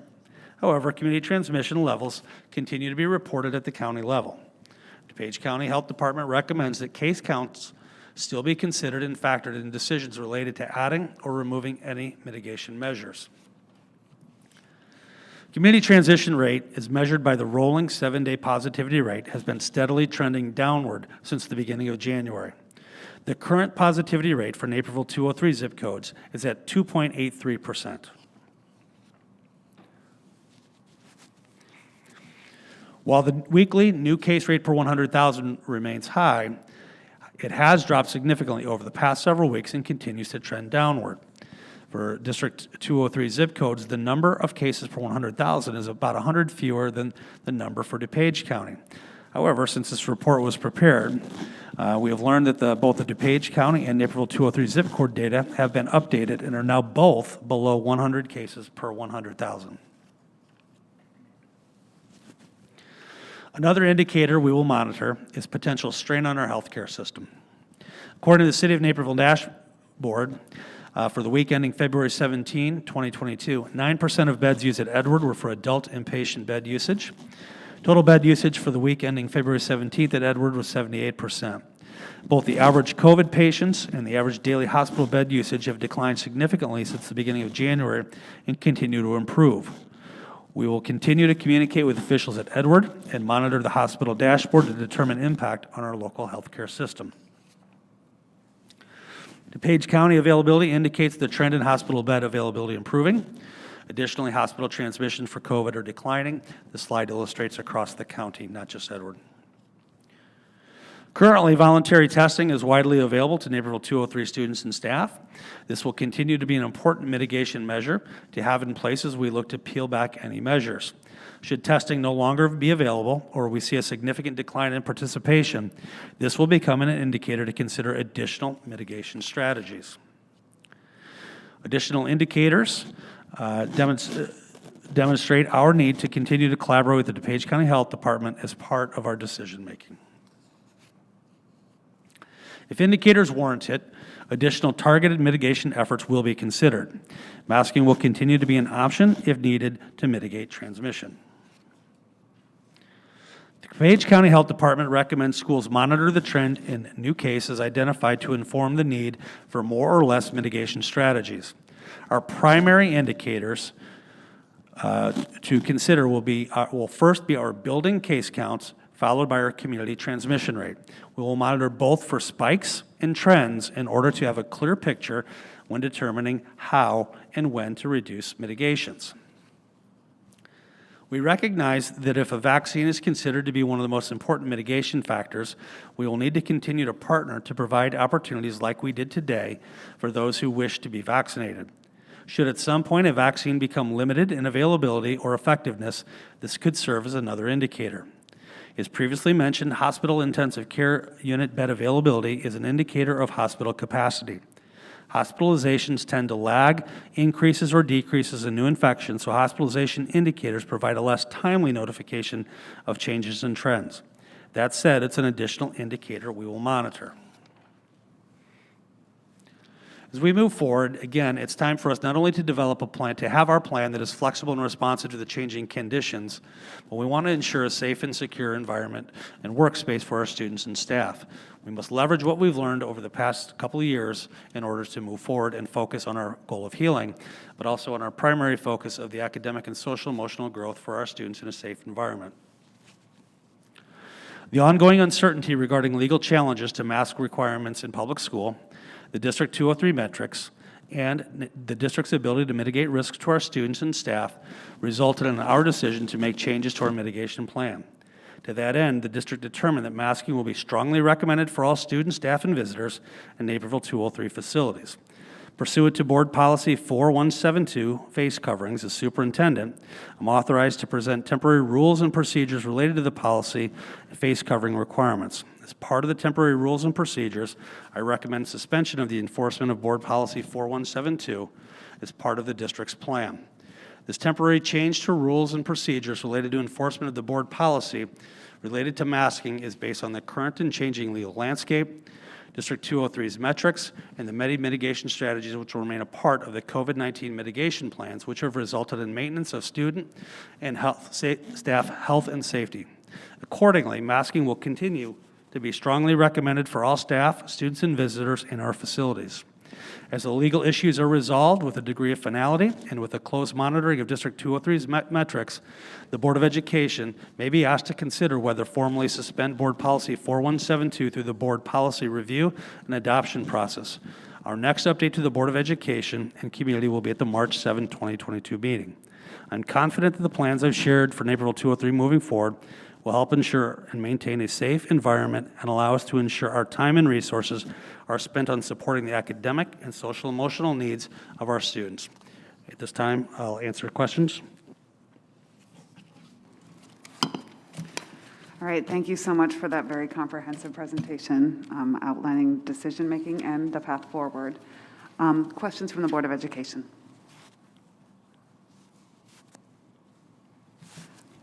All right. I see every hand. So I'm going to start down here with Joe and then Donna, and then I'll go to Charles and then Amanda. Sure. First, thank you for, again, your commitment to providing a safe environment for the students and for lining up these additional vaccine opportunities. Hope to see more of that going forward.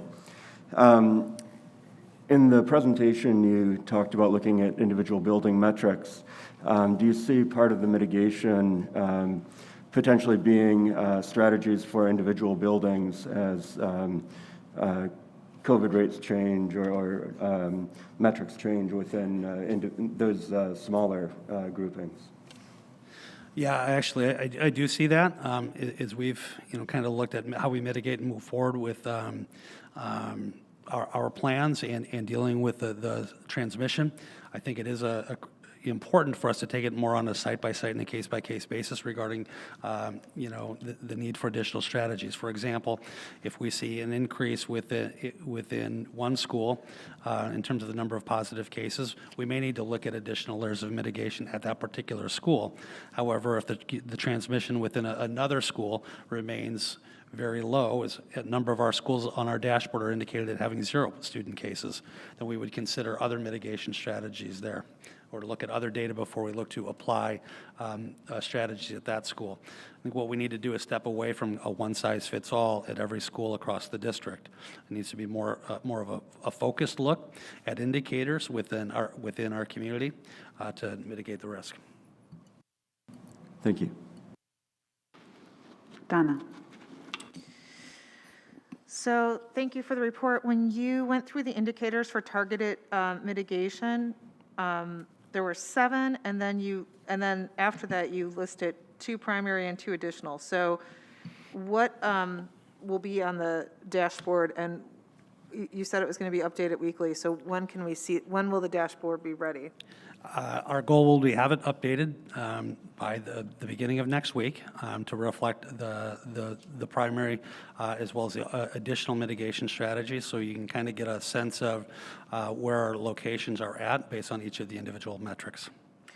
So the 4 mitigations, the 2 primary and the 2 additional, will be on the dashboard for each school. That would be our goal, yes. And they're going to be updated weekly, correct? Correct. Yep. Okay, thank you. I may have another question, but I'll yield now.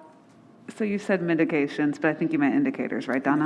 Indicators. Yeah, okay. I said it. Yes, I meant indicators. Yeah, thank you. Okay. All right. I'll go next to, I think I said Charles and then Amanda. Or did I say Amanda first? I'm sorry. Amanda, then Charles. Thank you. So really trying to summarize kind of what we're viewing here. The primary indicators we're looking at, we're focusing on, kind of looking at schools, so the outbreak within the schools, and then also the risk of community transmission are the primary things we're looking at. And then other important indicators are strain on healthcare, whether an outbreak has been defined by the DuPage County Health Department, and also vaccine availability. So that's kind of what I'm taking away from this. What I feel is missing is simplicity on so what. So if those things are in place, what happens? You know, so I would love to have something in place like, you know, I'm thinking about the airports, right, that used to have, you know, these green, yellow, orange, blue, or whatever indicators. I don't even think it has to be that complicated, but it'd be clear, nice to know, parents knowing, okay, at this school right now, we're at 20% of kids have gotten COVID. That puts us in a red. And so it's now that means that we want to make masks required in the school for 2 weeks. And we know it's short term, just to lower the numbers, just to have like a clear of like, what does this mean? That would be a great next step. I do think the communication regarding kind of a comprehensive look at each site and a look at our district will be important. But as it indicated, kind of moving away from the automatic trigger of a number and taking a more holistic look at a number of indicators, primarily on the advice of our health department, looking at community transmission at site base or district base according to our students, but then also at the broad community. So I do believe that our dashboard can reflect that in a way that gives a picture of at least an indication that additional layers of mitigation may need to be considered at various sites.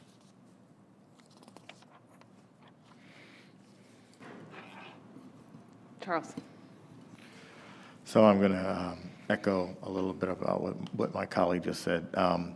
I think it's really important to provide some simplicity so that folks can understand what this means. What's the so what? What does it mean? So that the community can have some level of predictability and they understand what is going to happen and when. One of the public comment speakers tonight talked about having an understanding of what that meant and the short notice and things like that. So I think we need to have an ongoing dialogue around what the metrics look like very clearly. Dashboards updated, as Amanda suggested, red, yellow, green, something really simple that we can all understand. And then so that folks can understand what that means when something is red, what is that going to look like? When something's yellow, what is that going to look like? Yeah. So I think that's really important, and I would like us to get to that as quickly as possible. Yeah, by focusing, I think, on multiple indicators, as well as focusing on trend data and information, I do believe it'll allow us to be a little bit more forward and a little bit more in front of communication about the potential for either additional or even the lessening of mitigation strategies in our schools to prevent that kind of sense of reactionary or being caught off guard. So I agree with that comment. Yeah. I've said this before, so I'll say it again. We need to get to the level of simplicity. Like every parent knows if the temperatures are below a certain degrees outside, there's not going to be outdoor recess. I mean, if we could get at least the red, yellow, green thing to be that simple for folks to understand. Yeah. If we're red, no outdoor recess. If we're green, outdoor recess. Really simple. And whatever those things look like. But I think one of the things that really would be helpful for the community is to understand a lot of the data. I appreciate all the data that was shared this evening. It's just, it can be very, very overwhelming, and I think one of the responsibilities we have is to clarify for the community what it all means. Yeah. So trust me, a comment here reflective of the past 2 years. I appreciate the idea of simplicity, and what we've learned is that kind of dealing with this pandemic and mitigating the pandemic is not a very simple thing. That being said, I do understand the importance of clarity and predictability for our community, and that will be our goal. I have Tony next. Yeah, so first, thank you for the report. I think this is very helpful and very thorough. It was reassuring to see the metrics you put up in the report that things are going in the right direction. I really appreciated something you just said in responding to Charles, and it was that flexibility is the importance that we've learned in responding that things change, and the idea of communication simplicity. But not automatic triggers. And then when you said to Charles, you said that we would then be proactive and get the information out as we're changing. So we're not locking ourselves in, but we're saying, okay, we learned something this week. Maybe those green or red things changed a little bit. Rather than being reactionary, it's kind of, this is how it's going. So we're not locking ourselves in because I think we've seen, as you said, like things change in ways no one expected. And I know that's hard on the administration. I'd like to just thank everyone for dealing with that over the last 2 years, but especially the last 2 or 3 weeks, I think it must have been extremely hard on a day-to-day basis. And I think we don't give enough thanks for that. So I appreciate that you all did that, have been dealing with it, and that this now puts in place the flexibility, but that's going to be hard work for all of you. So you're kind of committing to doing more, and I appreciate that, and I think this is exactly the way we should be handling this.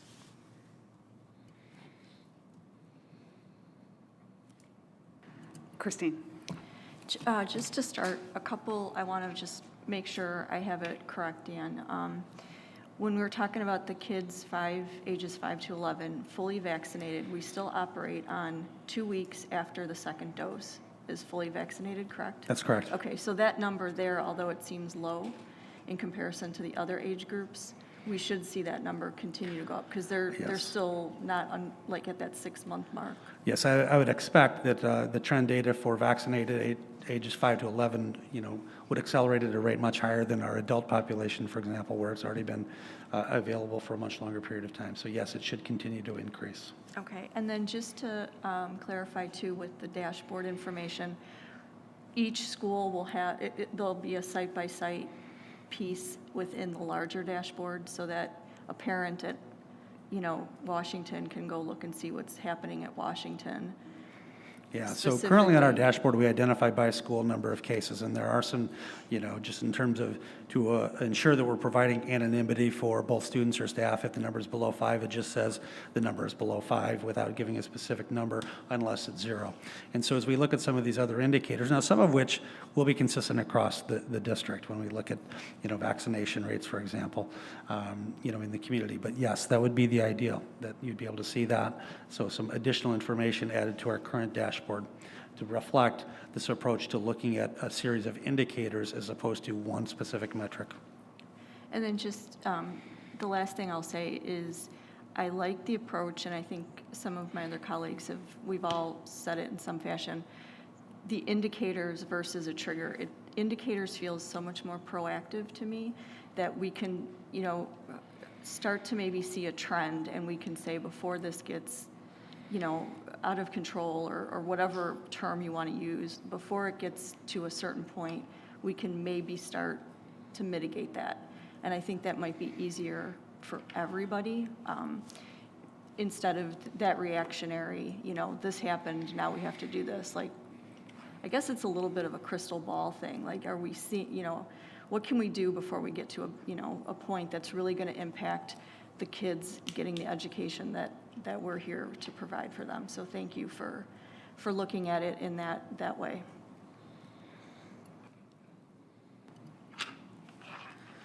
Okay, I want to thank you for your effort to put this. Okay, I have a question and then I'll get to yours. I want to thank you for your effort to really try to convey the many factors in decision-making by the district and the board over the past several weeks. I think conveying the legal uncertainty, the positive trends in terms of cases, looking at the consultation that we've had with our public health authorities and the continuance of that.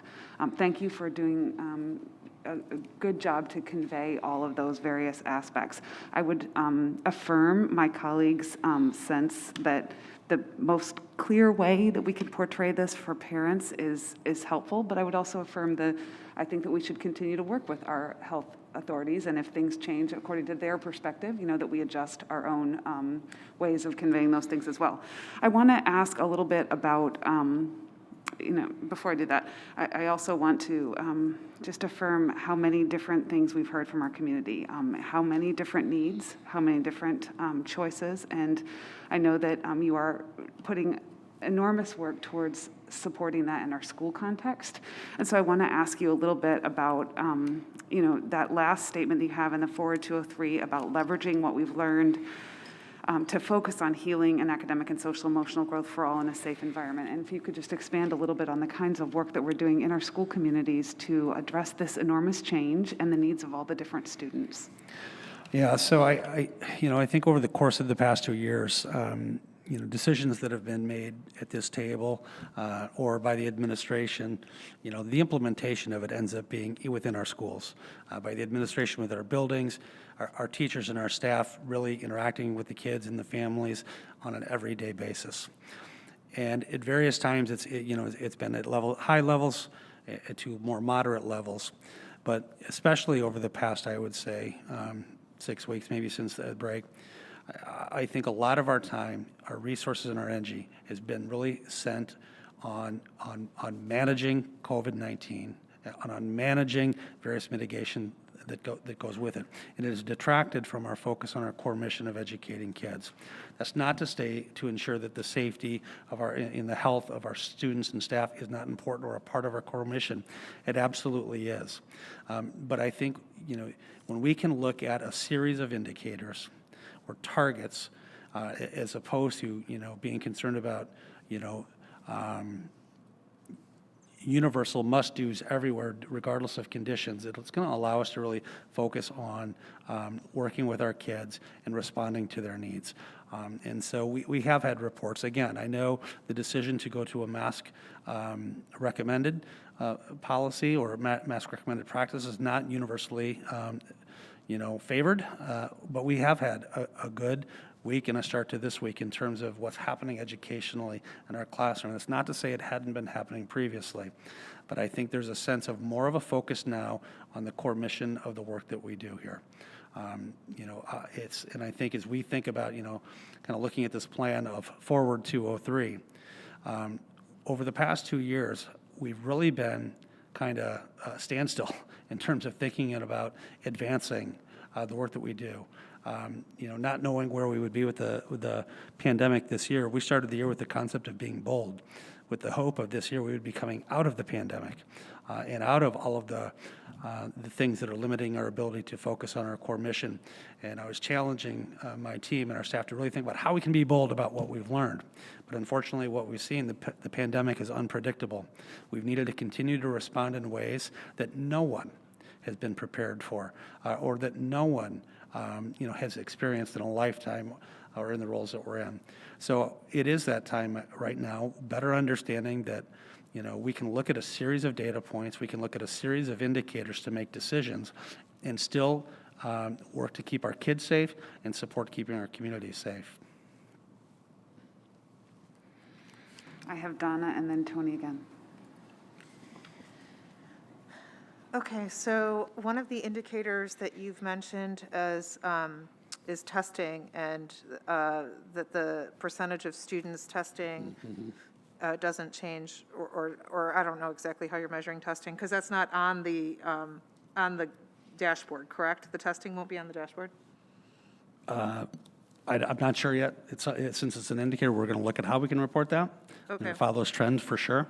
So I guess my concern is that, watching, as things have played out in colleges and universities, what they've learned is that when we have good testing, they can catch kind of, instead of the tip of the iceberg, the whole thing. So they know how much exposure there is or how much positivity there is, as opposed to just looking at a few cases and assuming that you have the whole thing. So my concern is communication to our community, communication to our parents, as far as giving them the opportunity to understand that if there's some sort of outbreak, if we were able to have better percentages of testing, we might not have to do an adaptive pause or change other mitigations if we knew that testing covered the whole iceberg instead of just the tip. So how can we incorporate that communication to allow the community to have some control of the matter? Yeah, so that's actually a great point, and we'll look at kind of with the dashboard and how to report that. But one way that we would look at it is if we do see, school A indicates an increase week 1 to week 2 and week 3 in individual student cases or even staff cases, that might be an indicator for us to really aggressively communicate at that site. You know what? We'd be testing is available. We're starting to see indicators suggest that the trend is moving upward in positive cases. Encourage you to do testing, but I do like the idea of maybe a way that we can make that a part of the dashboard built in too. Thank you. Tony? So maybe this is more of a comment than a question, but I thought of it when Kristen was giving her questions. When we had the student report, it was something really important said about in high schools where the students now are struggling with this idea of, do I wear a mask because I want to wear a mask because of public health, or I want to wear a mask because my parents want me to wear a mask? I mean, now I'm adding to it, but or what does it say about me? And I just have to imagine that is happening times 4,000 right now, and it's so hard. So I guess, we should just be, I hope, and I'm sure you are, but we should be very aware of that. I think especially at the high school, probably at the junior high as well, but at the high school level, worrying about this social message, it's hard, and I have to imagine they're struggling, and maybe thoughts on what we're doing about that and thinking about that in the world we're now in where it's optional. Yeah, I don't know if I'll put Mrs. Exagas on the spot, but she can talk a little bit about some of the strategies that she has shared with staff or buildings to be able to address that fact. We did have a public commenter earlier talk about one approach at one school that is a very solid, very strong approach regarding respecting family plans, family choices, and so on and so forth. So that is very important. But I think that's a part of the healing too, is to how do we transition to respecting choice? I will continue to wear one in the schools. We strongly recommend it. And I want to respect those who wish to be in an environment where there are masks. But Lisa, if you can talk a little bit about some of the things that we have shared. Yeah, so we put together resources for all of our school buildings, early childhood through Connections, that had some lessons they could do with students. At the elementary level, a lot of lessons about respecting family choice and different opinions, et cetera. At the high school level, we did lessons in their homeroom about respecting choice, and that everyone is kind of at a different place with this, and it doesn't matter where you're at. We're going to respect everyone's choice at this point. And so far, the feedback from those lessons has been positive. So we'll continue to track that and continue to provide social emotional learning resources in buildings. I want to just follow up on that. Recently, I heard that both from a parent coffee with the administrator at Naperville North, but I heard it from my children as well, how effective the homeroom, not just the presentation, the timing, it just was implementing it on Tuesday when the homerooms were there. I do think that there's, they were able to talk about some things that I think did help with some of the dynamics that we're talking about there. But I did want to ask our superintendent if you could review. I know that we are, really working to support students' academic and emotional health post-pandemic.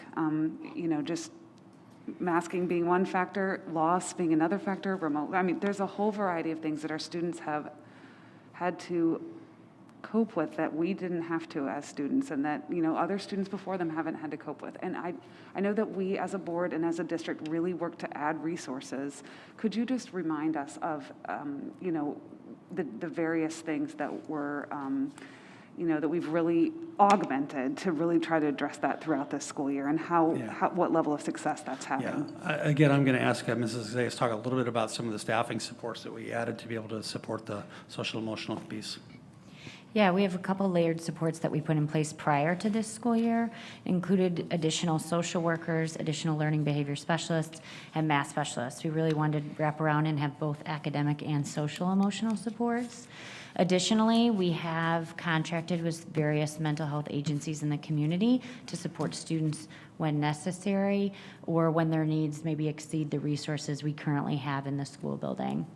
I think we've heard people talk about vulnerable students and staff, and I think we're really trying to address that, whether their vulnerability is physical health or mental health related to the pandemic. We're trying to address both.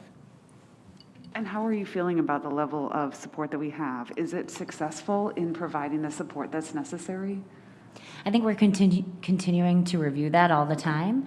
We're gathering information right now from some of our mental health providers within the schools.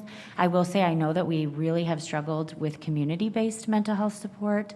There are long wait times in the community to receive mental health support at this time, so we are looking at additional resources for that, specifically maybe teletherapy, et cetera. Thank you. Amanda? I also just want to genuinely thank all the administration here, and Dan, in regards to, I know over the past several weeks, you guys have put endless hours into trying to respond and look at all the various things in a constantly changing environment and doing what you think is best for the kids in this district. I know that we had a couple emergency meetings, but those were just a few hours of, the countless hours that you were sacrificing from your families and your personal lives. So I just want to thank you so much, and then also putting together this very thoughtful presentation.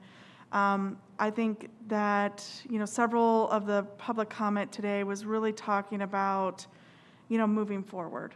And I think that we're constantly trying to navigate, what does that look like in regards to also healing.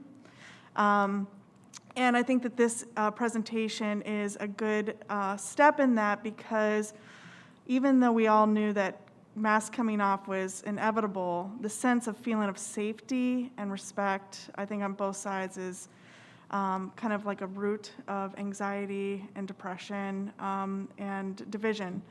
So I'm hoping, so I appreciate the resources that we have in place.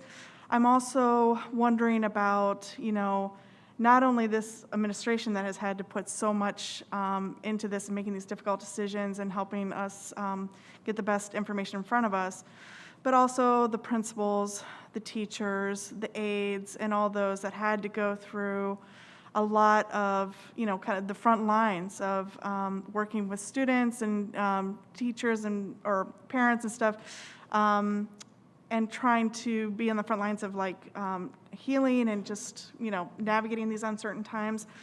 What kind of, I feel genuinely that the more that we support them and their mental health and helping them have time to kind of process everything that's going on, allows them to better be, fill their buckets, allows them to better, be stewards to our children. So I'm just wondering what kind of things might be put in place to allow that to be put forward too as part of the healing process. Yeah, so I do think we need to be better at that, and we need to do more of that. As I indicated in the comment earlier, I think just decisions that are made in terms of, how we mitigate or how we move forward detract our educators from doing their best work.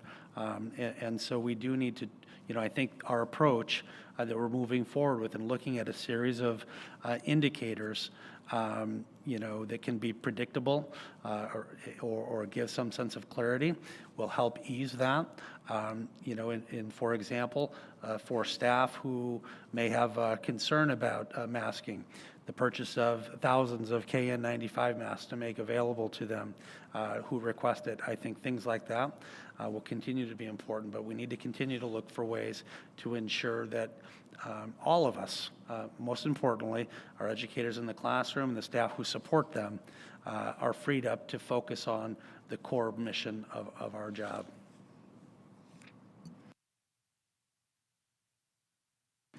Okay, I do not see any additional questions, so we will go on in our agenda to item 8.05, student behavior and discipline through an equity lens. Okay, we had scheduled to give this presentation last week as an update and a follow-up to a presentation that was given to the Board of Education back in September.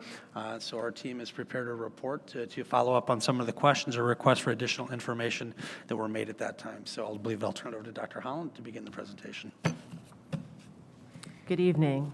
We appreciate having the opportunity to revisit our September board presentation focused on examining student behavior and discipline through an equity lens. September's presentation was an initial attempt to identify and share the behavior and discipline landscape in our district and to engage a transparent learning and action journey with you, the Board of Education, and the school community.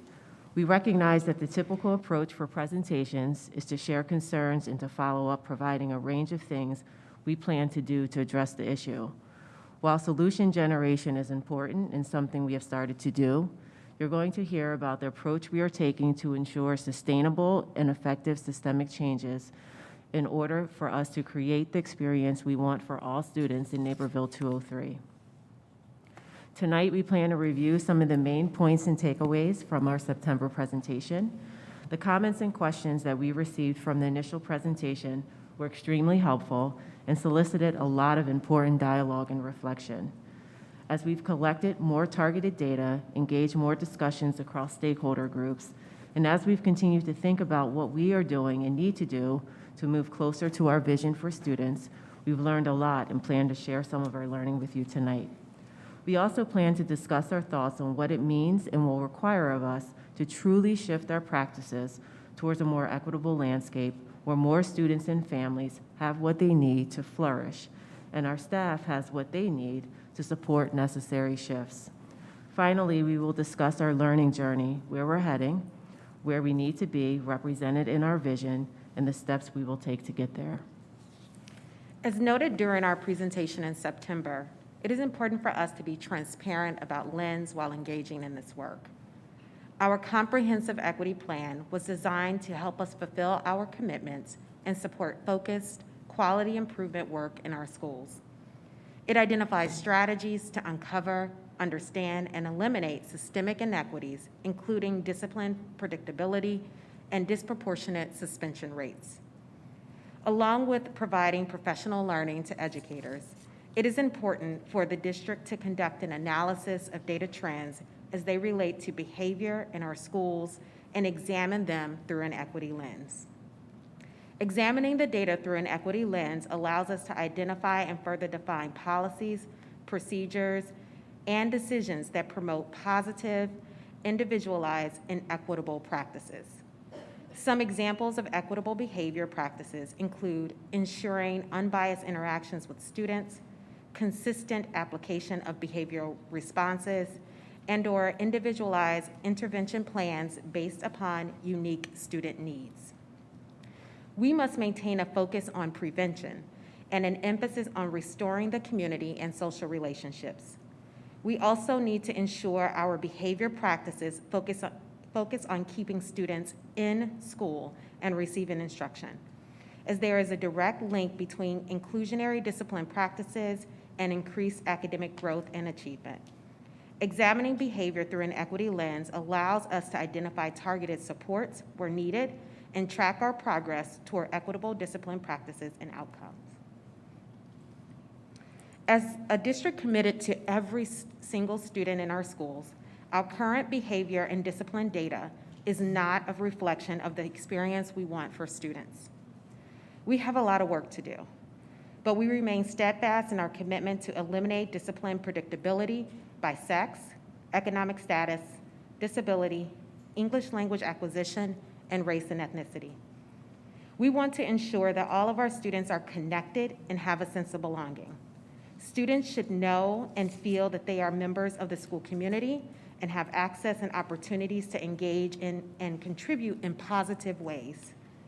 In 2014, the Equity Project conducted a study to examine myths and facts about racial differences in behavior. The results indicated that there is little to no evidence that Black students in the same school or district engage in more seriously disruptive behavior that could warrant higher rates of exclusion or punishment. The research also finds that behavior tends to be similar across racial groups. If studies continue to show that there should not be a greater likelihood and no disproportionality regarding consequences for similar behaviors among student groups, our practices and ways of engaging with students and our discipline data should reflect this. Additionally, we need strong collaborative partnerships with district stakeholders to create and implement responsive and relevant practices regarding student behavior and discipline. Every student deserves our best. Our commitment is to actively and urgently work toward this vision. There were several pivotal points made in our September presentation that we will build upon this evening. First, our data shows that students who are African American, Black, Hispanic, Latinx, economically disadvantaged, and students with disabilities are at a higher risk for a suspension. We also know that data trends over the past 5 years have not changed much. Our exclusionary trends in predictability and disproportionality remain despite our initial efforts to intervene. This means that we must shift our interventions moving forward. Additionally, we know that exclusionary discipline practices, such as in-school suspensions and out-of-school suspensions, negatively impact students' academic achievement and sense of belonging. Our initial review of behavior and discipline data shared at the September Board of Education meeting sparked a lot of conversation and discussion across our district. Following the meeting, there were several opportunities to share the data and information with other stakeholder groups and to listen to their questions and hear their feedback and experiences. We know that there are lives behind these numbers, and the data represents the culmination of day-to-day interactions and experiences. Our high school teams have been conducting interviews with groups of students to learn more about the student experience, hearing directly from our students who experience the cultures and climates established in our schools. Themes that arose as a result of these conversations are being shared with school staff. Presentations were made to various advisory committees. Building administrators and various school teams have discussed the data, asked additional questions, and shared their experiences. The more we learned, the more questions were raised. As a result, we've continued to gather data, both qualitative and quantitative, and have continued to allow our findings to uncover related areas to explore. Student behavior and discipline is comprehensive. It connects with student learning, teaching, student involvement and participation, family and student outreach and advocacy, staff professional learning, school practices and policies, and so much more.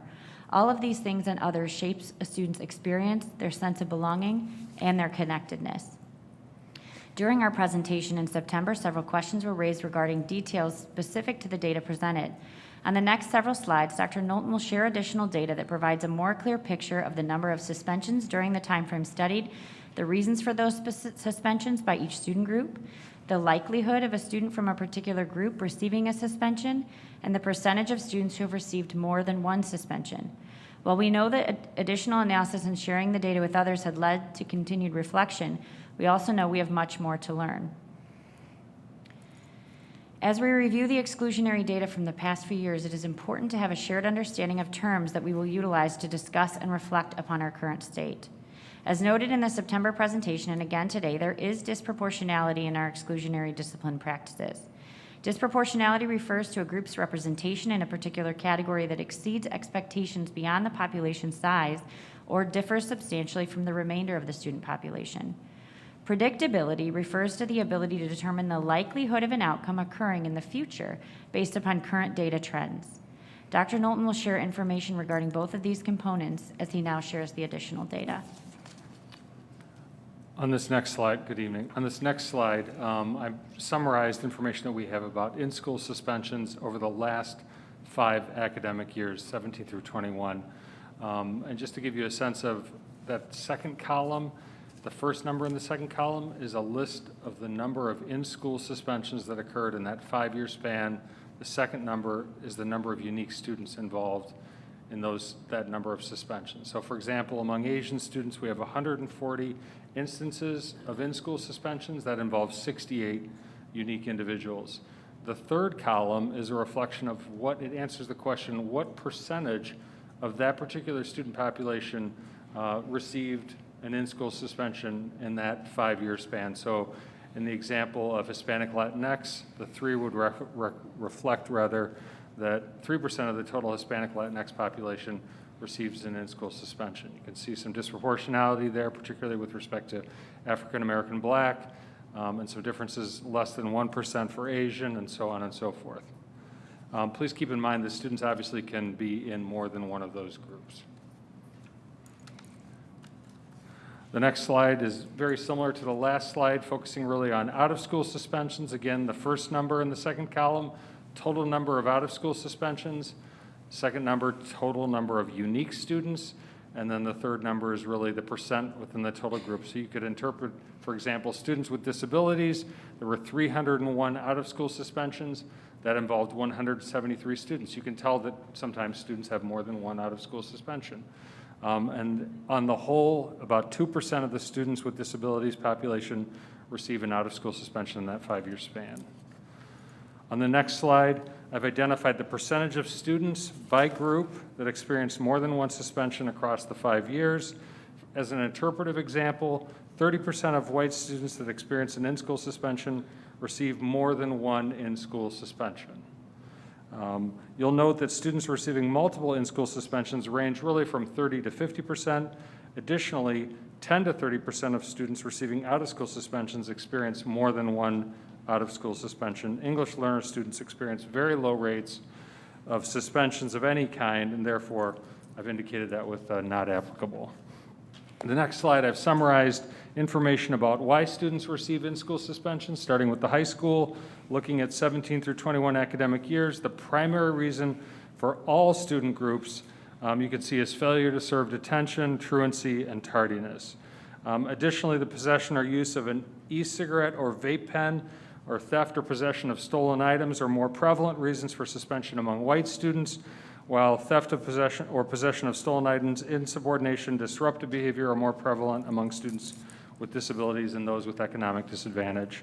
The next slide summarizes in-school suspension differences at the junior high level. This slide summarizes the primary reasons, again across the same 5 school years. Fighting, demonstrating aggressive behavior is the main reason for all student groups. That cuts across every group that we take apart and examine.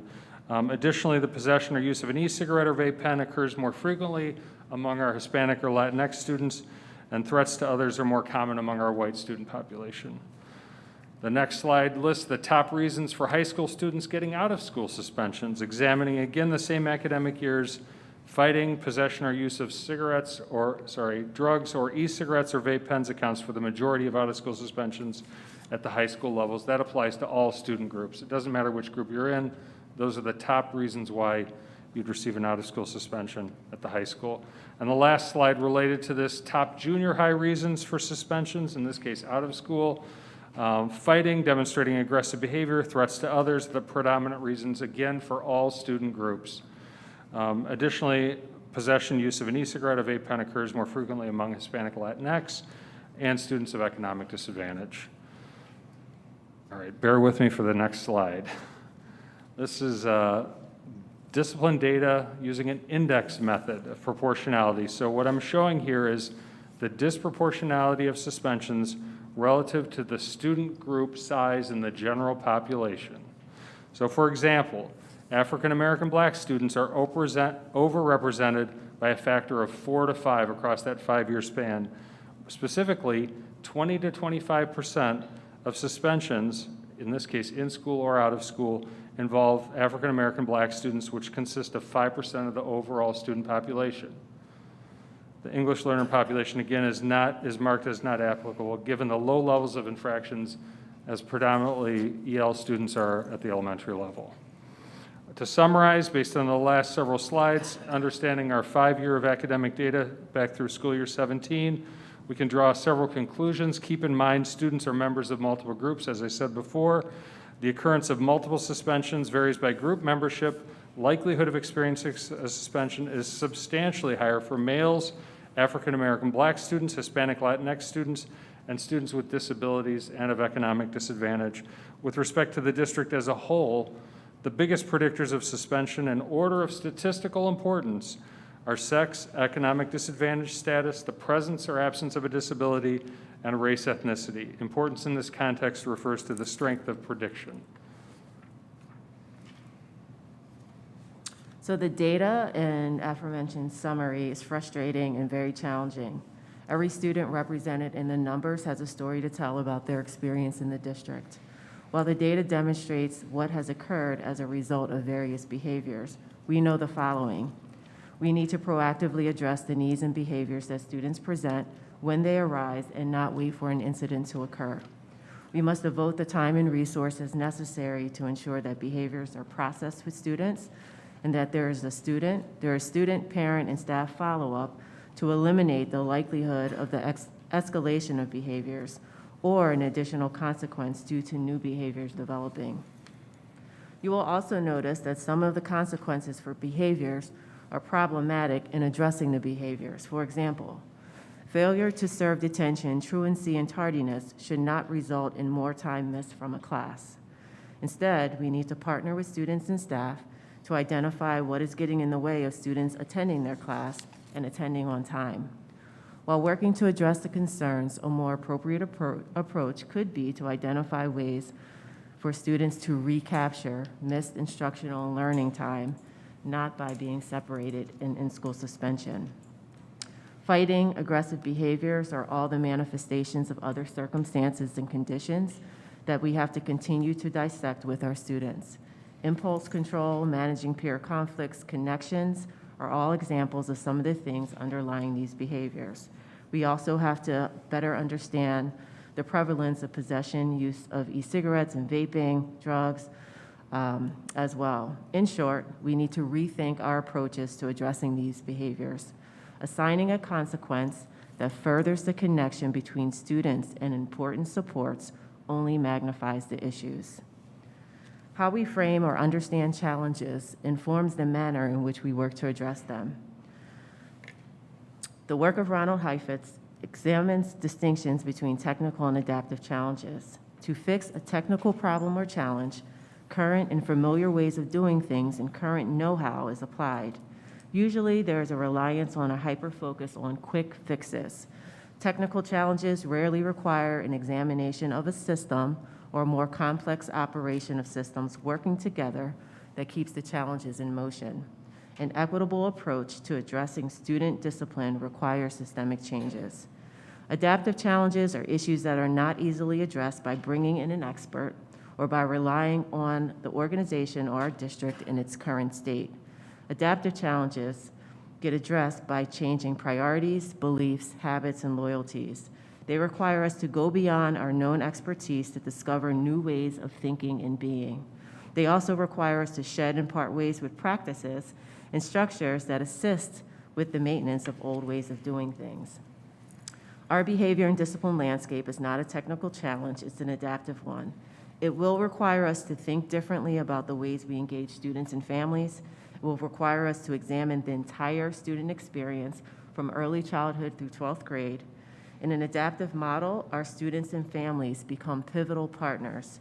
To address an adaptive challenge, we have to learn from our students and families, to collaborate with them, to enhance their experience, and to meet their needs within our district. Solutions are always more effective when they are intentionally positioned and are working in tandem with more comprehensive shifts. Moving forward, our work is to engage in this systemic change adaptively. All of our future actions towards our desired state will be examined in this manner.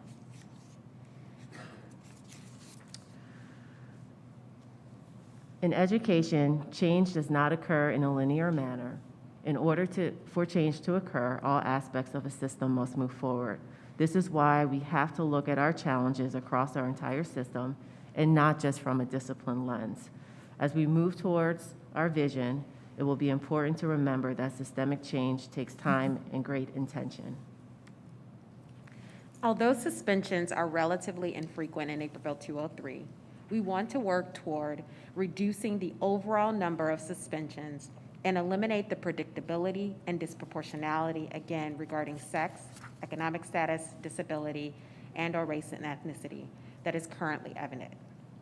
We must take a systemic approach and examine all facets of our district in order to address behavior and discipline. Exclusionary suspensions are only a subset of our discipline events. We want to prioritize promoting positive behaviors and restorative practices and utilize a problem-solving approach to discipline. To do this, we must revisit how change occurs for an adaptive challenge, and our professional learning, resources, and materials should be intentional and play a role in the larger systemic shifts. Moreover, there is a need for increased student and family support and advocacy, particularly from those who have not experienced success in our district or who are new to District 203. As mentioned in our opening, we have engaged a journey towards fulfilling our vision as a district. Our acknowledgement of the magnitude of this work and the need for it to be addressed systemically means that it has implications across our entire district. Future presentations will be less about the discipline assigned to various behaviors. Our initial presentations have focused on this as a way of examining the impact of behaviors on the student experience. The consequences assigned to specific behaviors have been ones of further exclusion. Moving forward, you're going to hear more about our efforts to include, connect, and engage students and families in meaningful ways. You should also expect to hear about the specific steps to address the conditions that cause the behaviors and the impact of those efforts. At the heart of all of the presentations shared tonight is a focus on the student experience. Behavior is directly aligned to how students are supported, how they feel, and ultimately how they engage inside and outside of the classroom. As we plan for next steps, we want our changes to be driven by a student behavior and discipline action plan that is comprehensive and also embeds accountability measures. This plan must not operate in isolation from plans to support the academic, social, and emotional growth of our students. It's all connected. We look forward to sharing this plan along with other district-wide work in the future. This concludes our update. We welcome questions or comments from the board. I want to thank you so much for the presentation on behalf of the whole board. I know this was something that we were eagerly anticipating. We apologize that it had to get postponed last board meeting, but I think as well, I want to compliment you on having such a quick follow-up from the whole team. I know that this was, as you said, an earlier presentation, but we got a quick follow-up, and I think it's necessary given the the situation we're describing and the need for adaptive change. So I'll go forward with questions from the board. I see Charles's hand.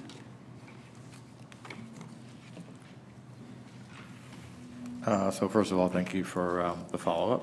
I'll echo what Kristen said in terms of it's nice that we're following up on this data. I think historically it has not been followed up this frequently, so it's nice to see that we're continuing to take a look at it. One of the things I would encourage us to look at is the use of some of the language in the presentation.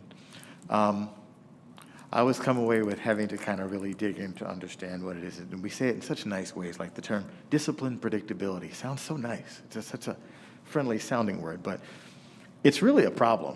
It's just when you look at some of the stats that you see in this presentation.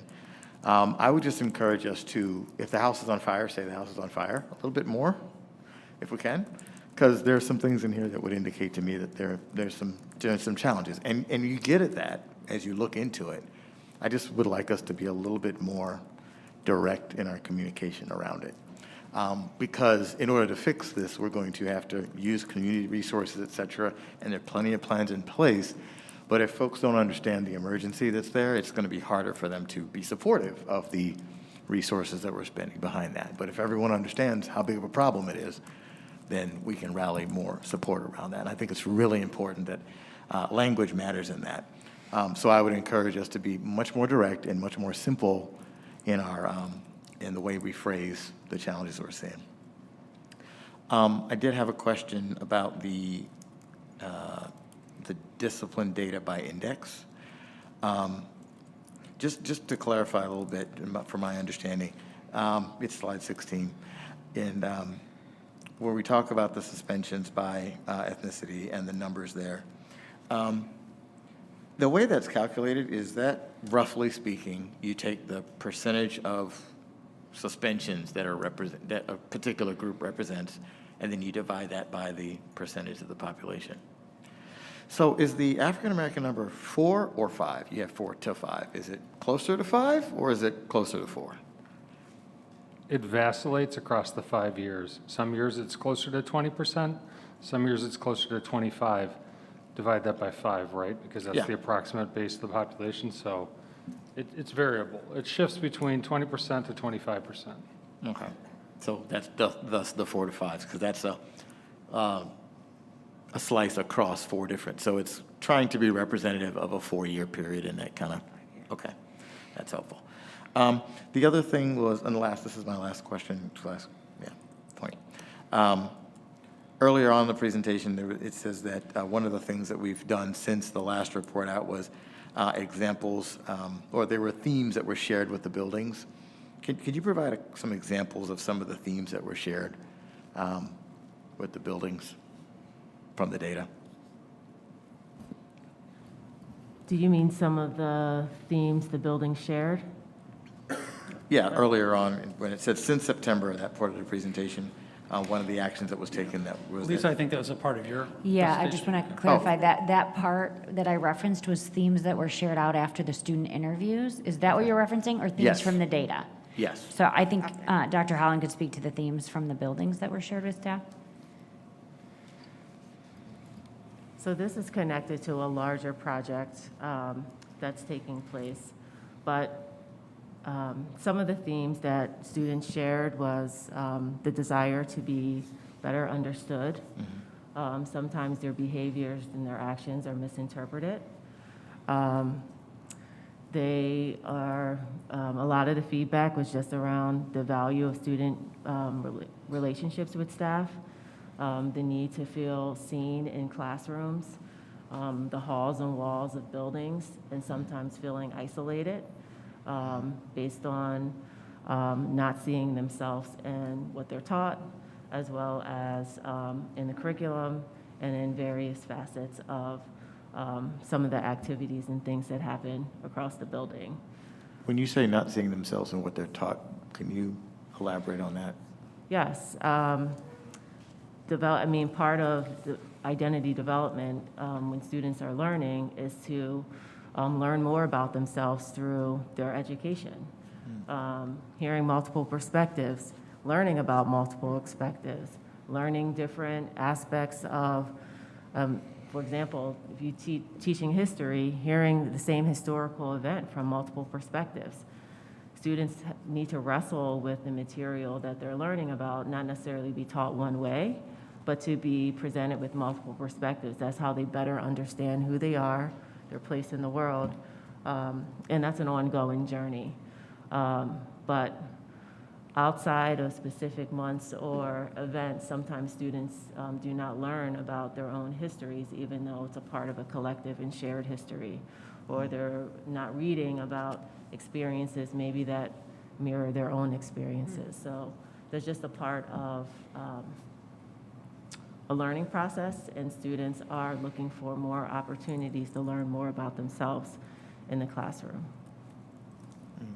Well, thank you. And I really commend the team for incorporating that student voice and understanding and really trying to dig into some of the underlying reasons and causes. And because it's through that we can actually get to some solutions. So thank you for that.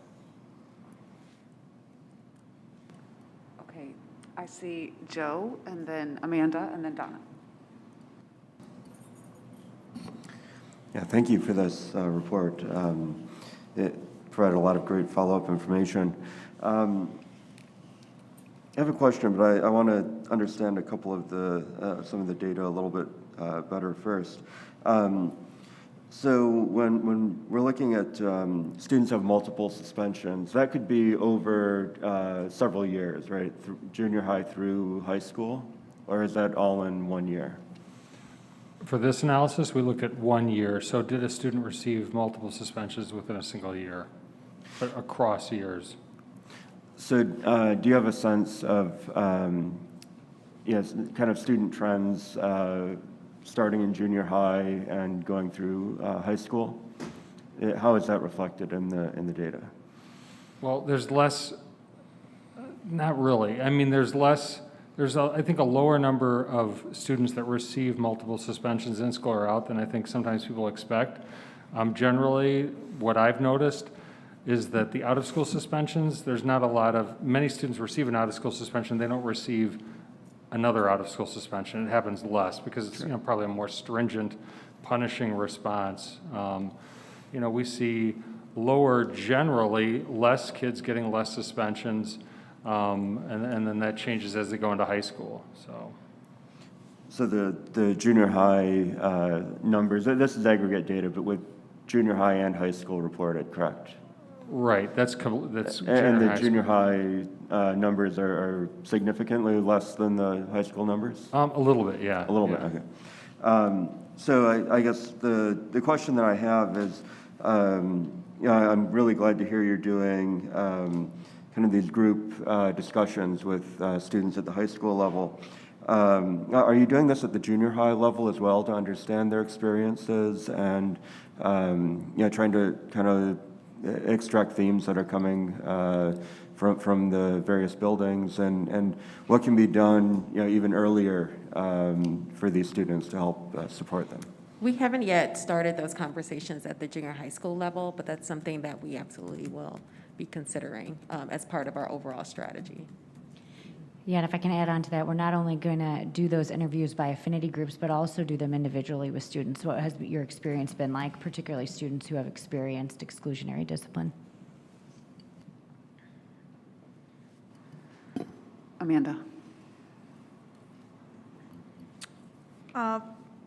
Dr. Holland, I think you were the one that said that this data can be kind of shocking, and it is, but I also just want to commend the fact that we're embracing the data, and not shying away from it or ignoring it, and taking that as a place to start really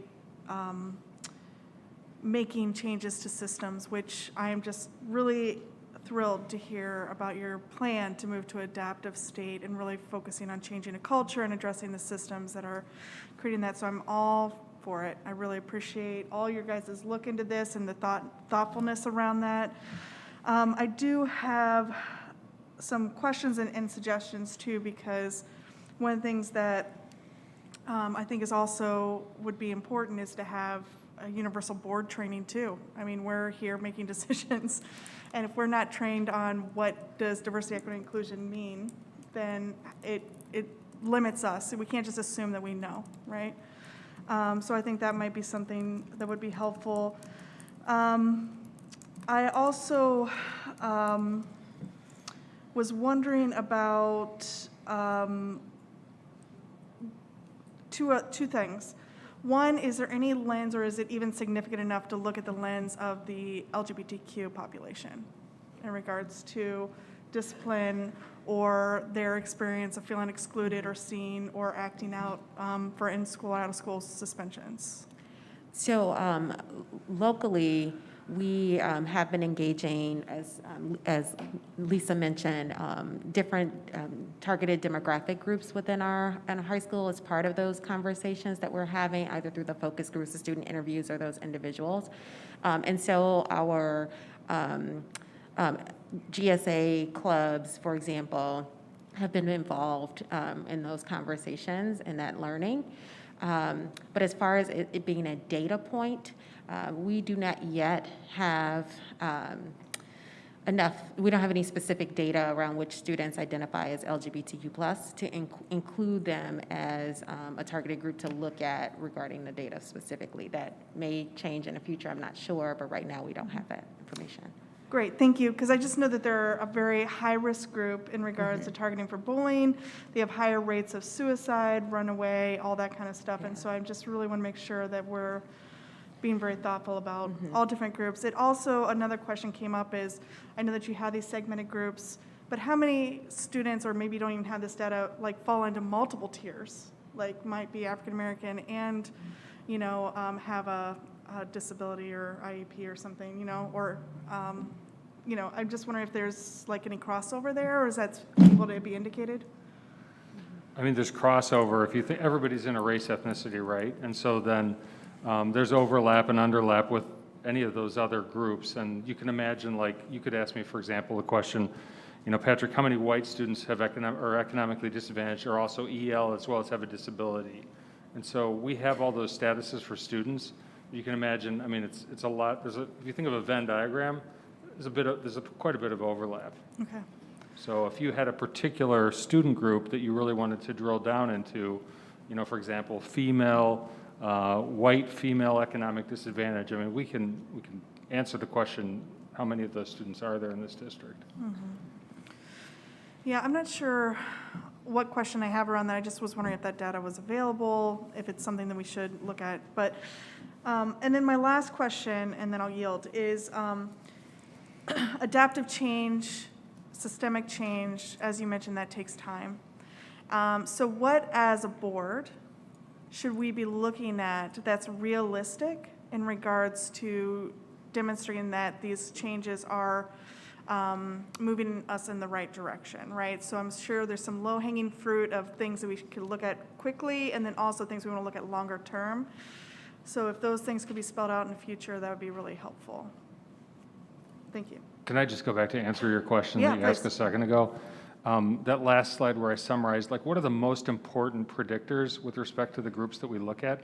Male by far and wide is the largest, because the vast majority of, it's about 8 to 2, it's 80% of the suspensions in or out are male, right? And so the biggest predictor would be just looking at males. And then I mentioned also followed by economic disadvantage, yes or no. So males that are also economically disadvantaged, that also have a disability, and that are also Black or Hispanic would be the largest drivers or predictors of falling into any either in or out of school suspension.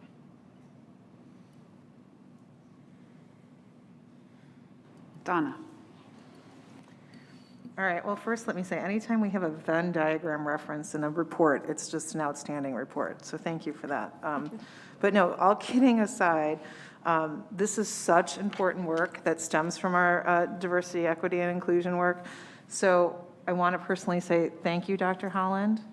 Thank you, Dr. Leeks. Thank you, Ms. Exegas. Thank you, Dr. Knowlton, for all of the work that's been put into this, because it's such important work. And so rarely do I do that, but I want to actually thank each of you individually. I'm super excited about the comprehensive action and accountability plan. I want to understand more. I have a ton of questions around that, so I guess I want to understand more. Is that going to look similar to like our Focus 203 kind of plan, where we have SMART goals, regular updates, follow up on those, and when is that plan expected? Well, one of the things we want to do that I mentioned is align our work with the rest of the district's work. I know there are other presentations tonight, but we do notice the overlap and the relationship between discipline. I mean, discipline is the end consequence, but behavior, student belonging, academic achievement, all of those things are intertwined. And so it needs to be a part of a more comprehensive plan, yet with a specific targeted area to look at the ways that we're connecting more students, we're engaging more students. We should see over time shifts in the data based on some of our follow-up being proactive, knowing more about the needs of our students, and having better transformational approaches when something happens to try to limit behaviors or behavioral infractions from occurring multiple times. But we do plan on making sure that this work is embedded in a larger district outlay of goals. Okay, so I guess I'm still a little, I appreciate what you just said, and I can follow that, but will this comprehensive action and accountability plan be, it obviously overlaps with everything, but will it be a plan in itself, and when can we expect it? Yes, it will be a plan in and of itself, and it's something that we would work in alignment with our superintendent in terms of when it will be presented. We've collected a lot of information. We have some thoughts in place, ways to track this information. Of course, we want it centered around data, so we want to be able to come back and name exactly what we're doing, why we're doing it, the expected outcomes, as well as what has changed as a result. Something that has been challenging at this point as we've been exploring more of our issues. Okay, let me rephrase then. So when's our next update going to be on this? Do we know that? We don't have that scheduled yet. Okay. I don't know when that is going to be. Okay. It is somewhat it is referenced in a draft of a strategic plan that is being developed right now. And so once we present that, then we will build in kind of the timelines related to those reports. Okay. One thing I heard that I think I'm going to echo what one of my colleagues said is we have much work to do. And so I'm glad that we've said that. I'm glad we've put that on the table because I agree. I think we have much work to do. Like I said, I'm super excited about the comprehensive action and accountability plan. I'm hoping that even before the work begins that we can see that, that plan. Then I have a very specific question and I'll yield. My specific question is on the page that says since September, and it speaks to the Diversity Advisory Committee reviewing of student behavior and discipline through an equity lens.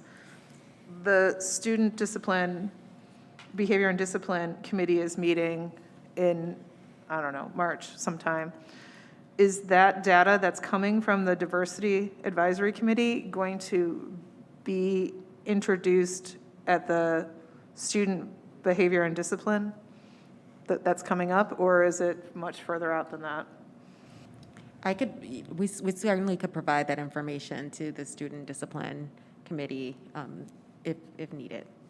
So the Student Discipline Committee is focused on policy 7190. That's a policy-based committee that really looks at the language in our district's student behavior policy and the practices that follow. So it's not directly tied to the data. It's what happens when something occurs, the type of behaviors the district does not want within the district. So, I mean, I think there's an opportunity to look at that very long list of behaviors and to examine it that way. But I don't necessarily believe that the data goes hand in hand with the policy. But I do think how the policy is lived can be a point of conversation for that committee. Thank you. I don't normally step in front of Christine, but I'm going to just quickly say, I'm just so glad. I just want to respond to what you said about everything being related. I know that we were supposed to see this last week, and we wouldn't have had the, the achievement gaps and the student data in that regard with regard to academic achievement, or the panorama data with regard to SEL. And it all ties. I mean, we're talking about some of the same students, some of the same student groups, where we're looking at academic achievement, and we're looking at sense of belonging, we're looking at relationship with teachers, and I'm grateful to some degree that we're seeing it all on the same night, because it puts it front and center that these are systemic concerns that involve a lot of different aspects, and that they are continuing to impact more greatly our students in a variety of ways, negatively. So I do also second the comments about how appreciative I am of the work, but also of seeing that larger lens and the recognition of that. I do have one additional question, which I'll save for after, but I really wanted to highlight that because I think it's really important. So thank you. Go ahead, Christine. I think it was touched on in part of another answer. Can you tell me, like, when we're talking about engaging with the students and understanding their story, who are these kids? Are we specifically talking the kids who've experienced some of these disciplinary actions? How are we identifying them? Because I want to make sure we are capturing every student's story and trying to incorporate that into how we move forward for all of the kids. Because, this is more of a comment on my part. When we talk about all of these things being connected, I love the surveys. I know we get a lot of data from them, but I'm becoming more and more concerned about talking with kids and talking with kids across all sorts of groups, not just the kids who are high achievers and in all the clubs and somehow stand out where we're like, oh, maybe that's somebody we should talk to. And that's where I want to know, who are we talking about, the students, when we say we're talking to kids here and regarding this discipline report? Yeah, great question. So the groups that we're referring to were various demographic groups of students that were asked to kind of come in and share their experiences. We also are saying, however, that as a future action item, we want to have conversations with the students who have experienced exclusionary discipline to hear about what their experience in our system has been like, what relationships they have with peers or teachers, what happens in their classroom, do they see themselves in their learning, in the materials, et cetera. So that's our next step, is specifically having conversations with the students that are represented in this specific data. Okay. And again, it's important to me, and I think Dr. Holland, you had said about, it doesn't seem to make sense if kids are not in school or they're tardy, and then when you're here, we're going to exclude you. Like, my brain's not going to get that one. I don't think, no matter how long I think about it. So I don't want it to also just be, tell us about your experience, and then we don't talk to you again. Like, really keeping these kids engaged, and not that we're going to focus on something negative as far as discipline, but maybe there is a way that they can slowly start feeling more. And I just don't want it to be a one conversation and then you're done. Thanks for the feedback. And sometimes it's where I feel the kids might not connect as much. It's like, okay, I answered the questions and we move on, but I want to see the kids engaged as much as we can do, which kind of leads me to my next thing. Like in the slide, there's about providing additional supports. So what are some examples that we do to help that, to, just wrap around them more? It's very dependent upon the student and the situation. We certainly, absolutely, if a student is engaging in behavior, and one of my favorite sayings I always say to myself is, the worse the behavior, the worse the story. And typically, students who are exhibiting behavior that is not behavior we'd like to see in school maybe have other things going on as well, or their experience at school has not been a great one.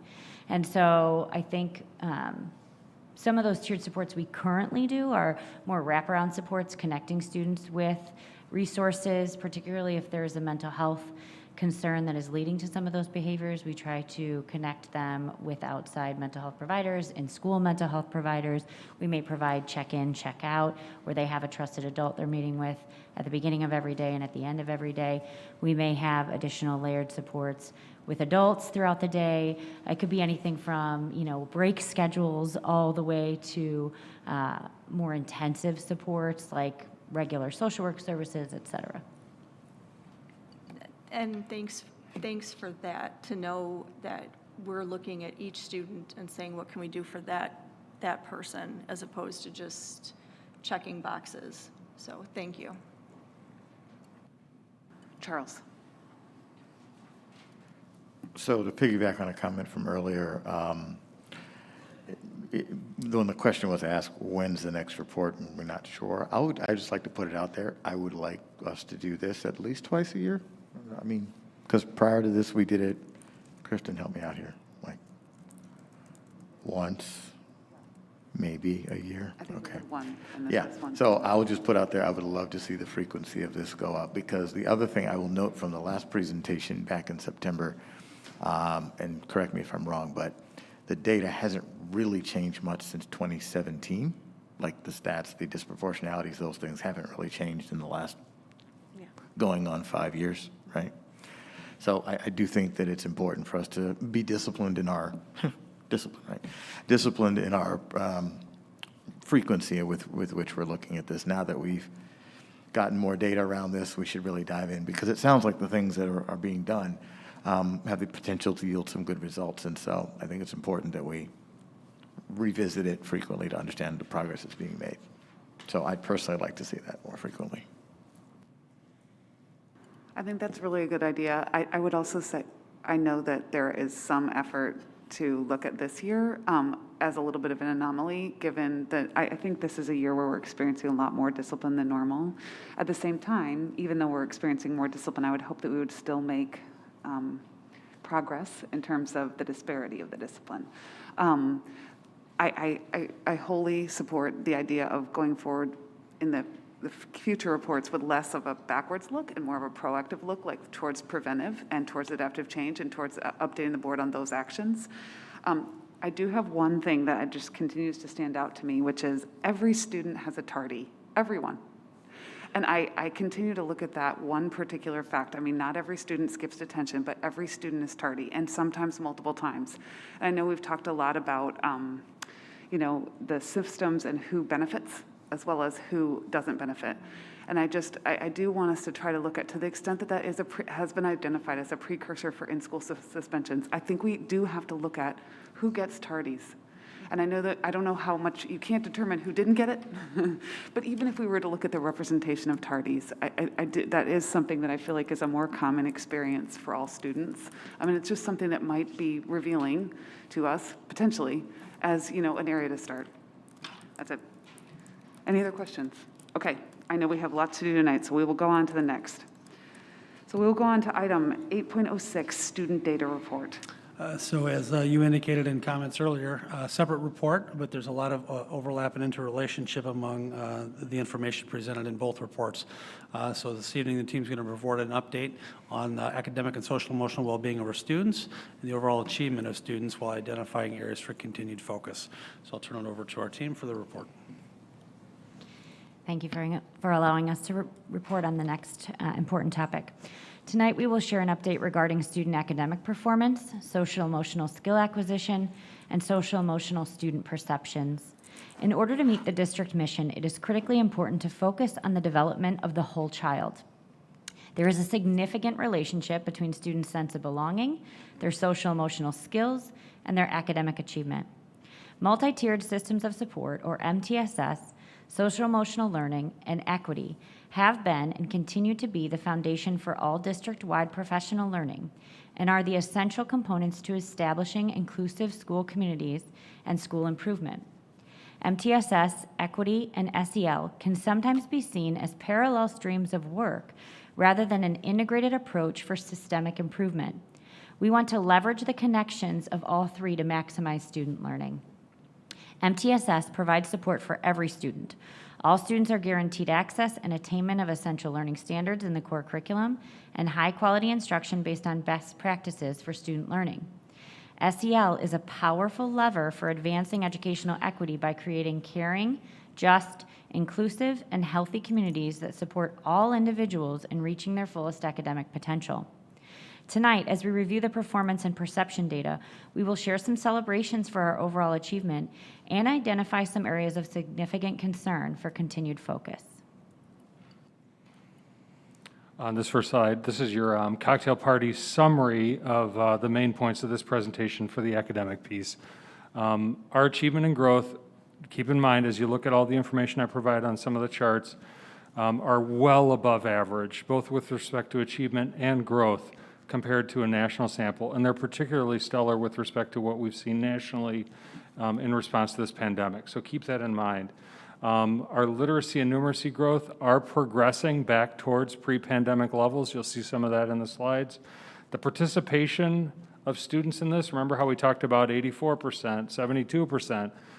We have as many students participating in these assessments as we did in the past. So we're more confident that this is a reflection of where students are at this point in time.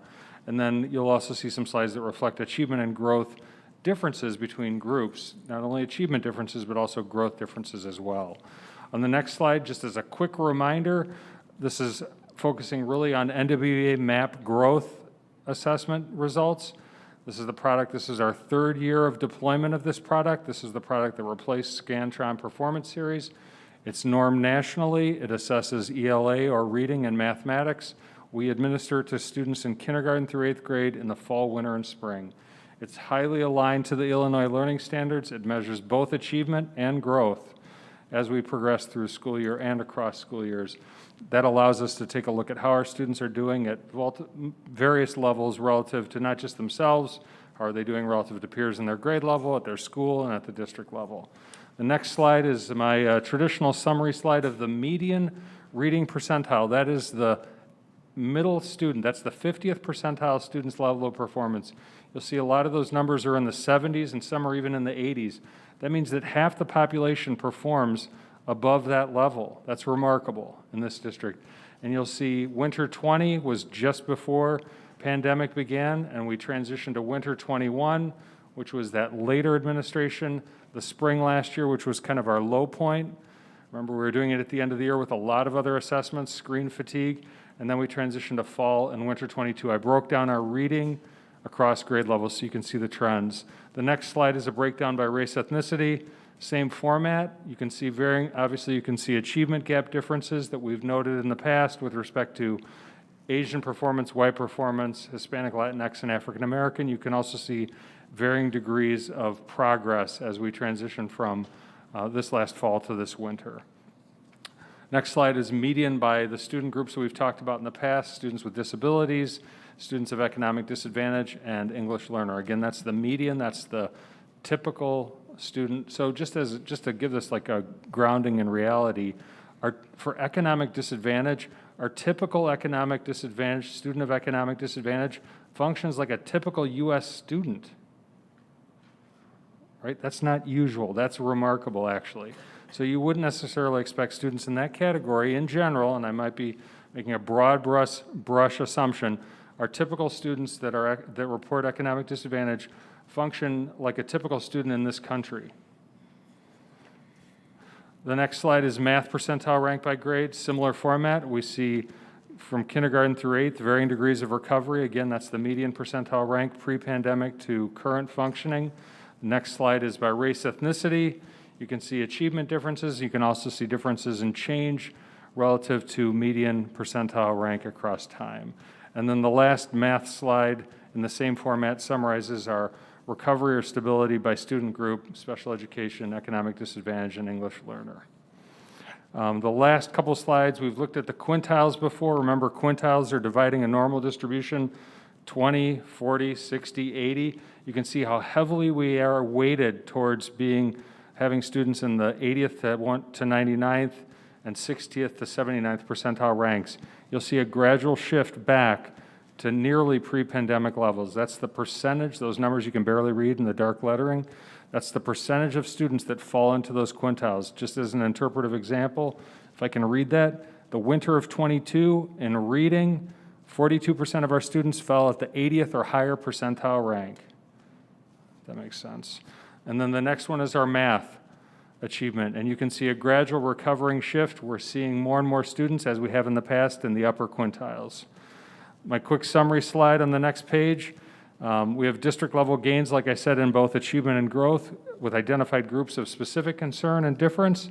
We've shared these results with all schools, and we've shared these results at the grade, classroom, student group, and of course, individual student level. So this data, although we're looking at district level data, this information is shared with schools right down to the student level. We want to understand these results like we do any other achievement results in the context of other information. You can't just look at these numbers as the be-all, end-all, and that's my point there. We want to also look at day-to-day performance, summative, formative results, grades, et cetera. And then lastly, I'm confident that when we come back and take a look at this data, whenever we happen to do that after the spring administration, you're going to see continued growth back to what we experienced before the pandemic. We're now going to share some data regarding the social emotional measures that we utilize to see how students are acquiring their social emotional skills and how they're feeling within their school environment. Student perceptions about sense of belonging, their safety, and their relationships with peers and teachers greatly impact how a student performs in the classroom. We must consider both student skill acquisition and how students are feeling within their environment, in addition to other factors, to measure student well-being. There are 3 main goals that drive the social emotional learning standards in the state of Illinois. These 3 goals are the same goals for all students across every grade level in our district. First, we want students to demonstrate self-awareness and self-management skills. Next, we want students to utilize social awareness and interpersonal skills to establish and maintain positive relationships. And finally, we want every student to demonstrate positive decision-making skills and responsible behaviors. In 2018, our district began providing explicit instruction on social emotional skills across all content areas. We identified skill objectives for students in each grade level aligned to the Illinois SEL standards. These curriculum maps can be found on our district website. As a district, we measure and report social emotional skill acquisition on our elementary report cards. Educators provide multiple opportunities for students to demonstrate mastery and gather evidence of students' growth.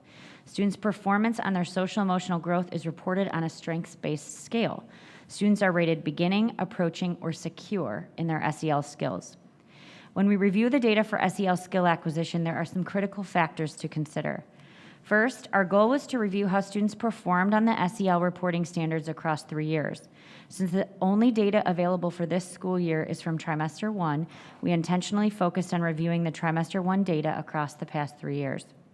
It's important to note that students in kindergarten through 2nd grade do not receive ratings on their SEL skills during the first trimester, as they are only beginning to learn these skills, and we don't expect students to be secure that early in the school year. Additionally, the district was in the middle of piloting reporting on SEL skill acquisition at the junior high level when the pandemic began, and that implementation was intentionally paused.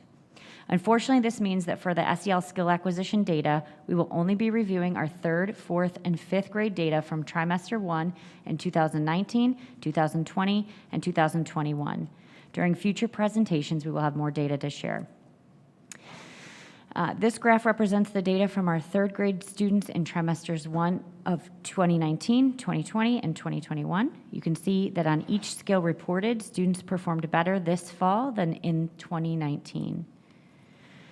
This slide shows the 4th grade students for the same trimester over the 3 years. While it appears there is a dip overall, this is not a surprise because there is a significant shift in expectations for students in 4th grade. You can see that on each skill reported, students performed better this year than in 2019. We see a significant rebound in 4th graders demonstrating the ability to set short-term goals and monitor their abilities to achieve that goal. This is representative of our 5th grade students in trimester 1 of 2019, 2020, and 2021. And again, you can see that on each skill reported, students performed better this fall than in 2019. In summary, while this is only representative of 3 grade levels, this data indicates that a high percentage of students are demonstrating that they are secure in their SEL skills. This is only one piece of data, and while Dr. Leeks will share next about our panorama results, we know that additional social-emotional data regarding how students are responding to the pandemic will need to be analyzed as we move forward. Thank you. As Mrs. Zagas mentioned, I'm going to share about another SEL data point, the spring and fall 2021 Panorama Student Perception SEL Survey results. Additionally, I will review the contents of the Panorama surveys and why this work is important to our district and school communities. I will also discuss what we hope to learn from the information gathered from this survey, such as which topics will help us focus on better understanding and improving the learning environment, and articulate how this data ties into our SEL curriculum and the comprehensive equity plan. Lastly, I will discuss actions we could take to best leverage the data to reflect our priorities. In May 2021 and October 2021, students in grades 3 through 12 participated in Panorama School Climate and Culture Survey so that district and school admin can better understand how our students feel about their actual learning environment. Students' sense of belonging to their school community is linked to student behaviors and student learning outcomes. All participants in grades 3 through 12 responded to questions regarding teacher-student relationships, school climate, sense of belonging, and school safety. Additionally, students in grades 6 through 12 responded to questions regarding diversity and inclusion, cultural awareness and action, and rigorous expectations. Research has shown that teacher-to-student relationships and rigorous expectations of students are critically important to the academic success of students. Our positive relationships with students help them learn. Building community and a sense of belonging are also important. Students feel like they belong when they feel seen, valued, and included. Effective relationships between students and teachers and students are also important components to building community and belonging. Additionally, the physical and psychological safety of students create the conditions where students feel safe to take risks and make mistakes and actively support each other while learning.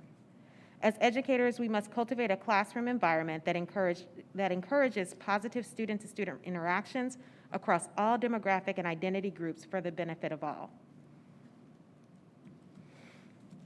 SEL and equity are the foundation of everything we do to create the conditions for a learning environment where students can effectively engage and learn.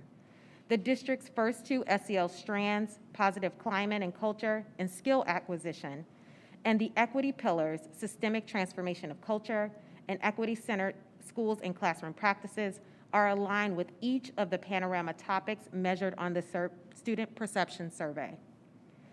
Our goal is to create a climate and culture that ensures that all people feel valued, respected, included, safe, and contributing members to all school environments, and ensure that our curriculum and instruction and resources provide access for all and incorporate a culturally responsive lens, building all students' capacity to achieve at high levels and collaboratively contribute to the school community and the larger society.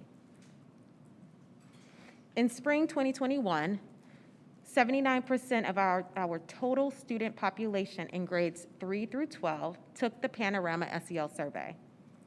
In fall 2021, the percent of survey respondents increased to 86.4%.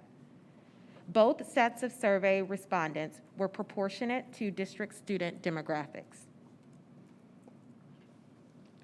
In this section of the presentation, I will share what we learned from the data, including which SEL topics are areas of strength and which pose opportunities for improvement and growth. I will also share how the data ties into our SEL priorities and the Comprehensive Equity Plan. In fall 2021, 73% of students in grades 3 through 5 reported favorable perceptions of teacher-to-student relationships, 73% in school safety, and 71% positive perceptions of school climate and sense of belonging. Each of these areas were slightly lower than spring 2021 survey results. Our overall percent favorable for each topic area is within the top 2 percentile average compared to Panorama survey takers nationally. Again, this comparison, as seen in the second column, is only represented by other school districts that also administer Panorama SEL surveys. A unique feature of the Panorama survey is that it allows district and school administrators to disaggregate the survey data by demographic group, which will allow us to assess whether students across various demographic groups have consistent perceptions about the learning environment. Some notable revelations from the fall 2021 disaggregated data by student groups in grades 3 through 5 revealed that English learners, students who receive free and reduced price lunch services, African American Black students, Hispanic Latinx students, and students who receive special education services feel between 5 to 10 percentage points less favorable about school safety compared to the average. Also, students in our gifted and talented programming, such as PI Plus, and African American Black students feel 4 to 8 percentage points less favorable about their sense of belonging. Another important note is that our students who receive special education services generally feel less favorable in each of the social-emotional topic areas measured on this survey. Lastly, a more positive noticing is that students in our gifted and talented programming have noticeably higher favorable perceptions about school safety compared to the average. As I previously mentioned, the Panorama SEL survey for students in grades 6 through 12 covered 3 additional topic areas, including cultural awareness and action, diversity and inclusion, and rigorous expectations. The 6 through 12 survey also included 2 open-ended free response questions related to cultural awareness and action. Overall, students in grades 6 through 12 reported positive perceptions about diversity and inclusion, whereas sense of belonging was the lowest rated SEL area. And in fall 2021, there was a noticeable decline in students' perception about school safety compared to spring 2021. Sense of belonging and school safety are areas that district and school administrators are monitoring closely. Here is the 6th through 12th grade survey results by demographic group. Despite the unprecedented context of the learning environments, students in our gifted and talented programming such as PI Plus reported positive perceptions in each of the SEL areas measured on this survey. On the other hand, African American Black, Hispanic Latinx, multiracial students, and students who receive special education services generally reported less favorable perceptions about each of the SEL topic areas measured compared to the overall average. The most significant difference is the negative 14 percentage point gap between African American Black students' perceptions about diversity and inclusion compared to the overall average. Based on our aggregated 6 through 12 results, diversity and inclusion is an area of strength for the district. When we drill down to the specific questions asked in this area, we can see our percent favorable ratings for each question in this topic area, and our percent favorable ratings have increased in 4 areas since spring 2021.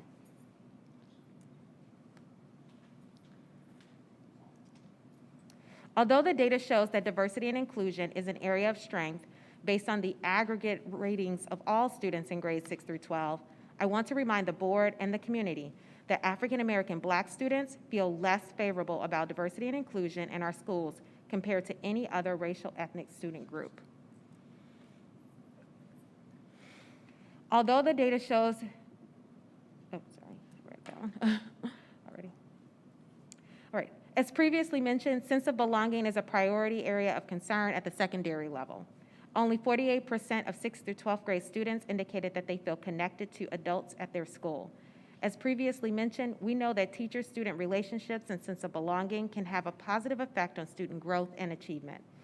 Therefore, this is an area where many school leaders have set goals and/or identified strategies and actions for improvement. Students in grades 6 through 12 were asked 2 additional optional free response questions. The first question asked, what do you wish your teachers knew about your experiences of race, ethnicity, and culture at school? The second question asked, what is the most important thing your school can keep doing to support students of different races, ethnicities, and cultures? Students' responses address racism, their friend groups, their personal backgrounds, as well as good and bad experiences that they've encountered at school. One student noted, it's important to provide a safe space, learning environment where people don't feel judged or excluded. Another student wrote, I just wish for teachers to be able to understand that not everyone is being treated the same and that it's okay to have those conversations. In a final example, a student wrote, I wish we talk more about the major news events and even get more insight from people of other cultures and ethnicities. At present, our school data teams are reviewing the fall 2021 survey data and determining how best to leverage the data to positively impact change and reflect district and school priorities. Some schools are incorporating goals that are aligned with the Panorama survey data into their school improvement plans.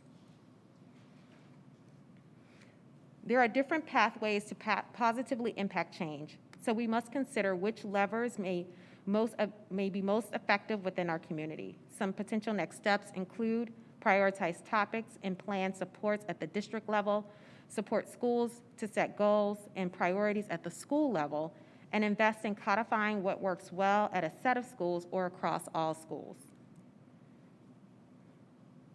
In March, we will administer the Spring 2022 Panorama Student Perception Survey. Schools will receive their Spring 2022 student survey results by May. We will also continue to provide quality SEL instruction focused on the whole child and amplify student voices, and continue to gather additional SEL mental health data. An improving sense of belonging will remain as an overarching theme. Thank you. That concludes our presentation, and we welcome any questions from the board.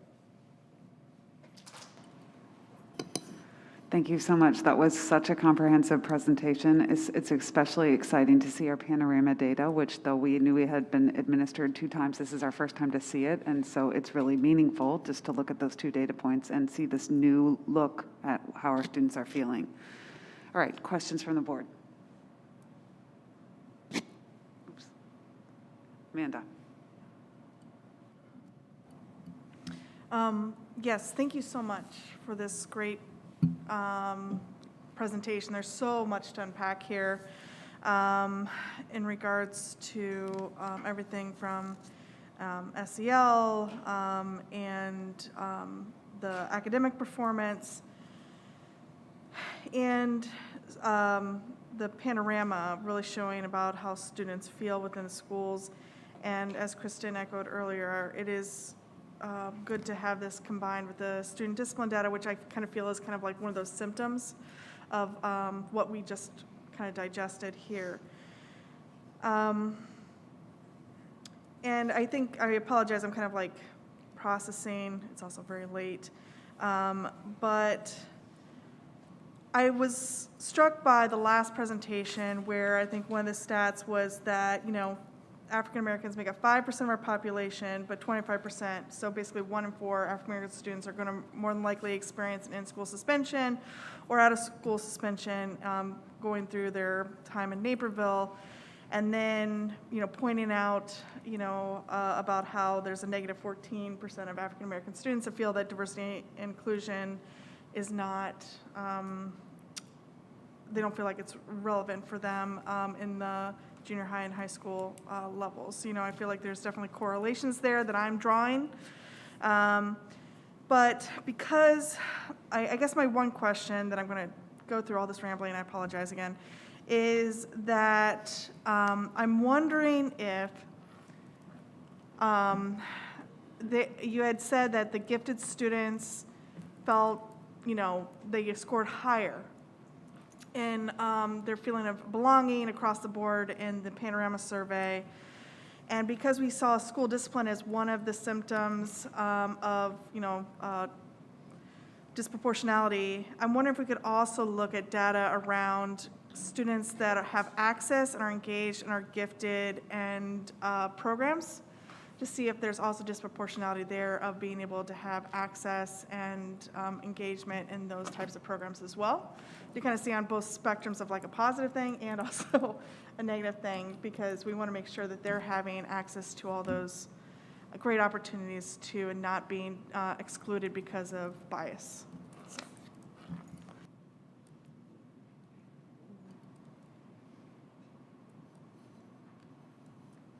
Was that more of a comment? Okay, Yeah. sorry, I just wanted. That was a question, kind of ish comment, sorry. Okay.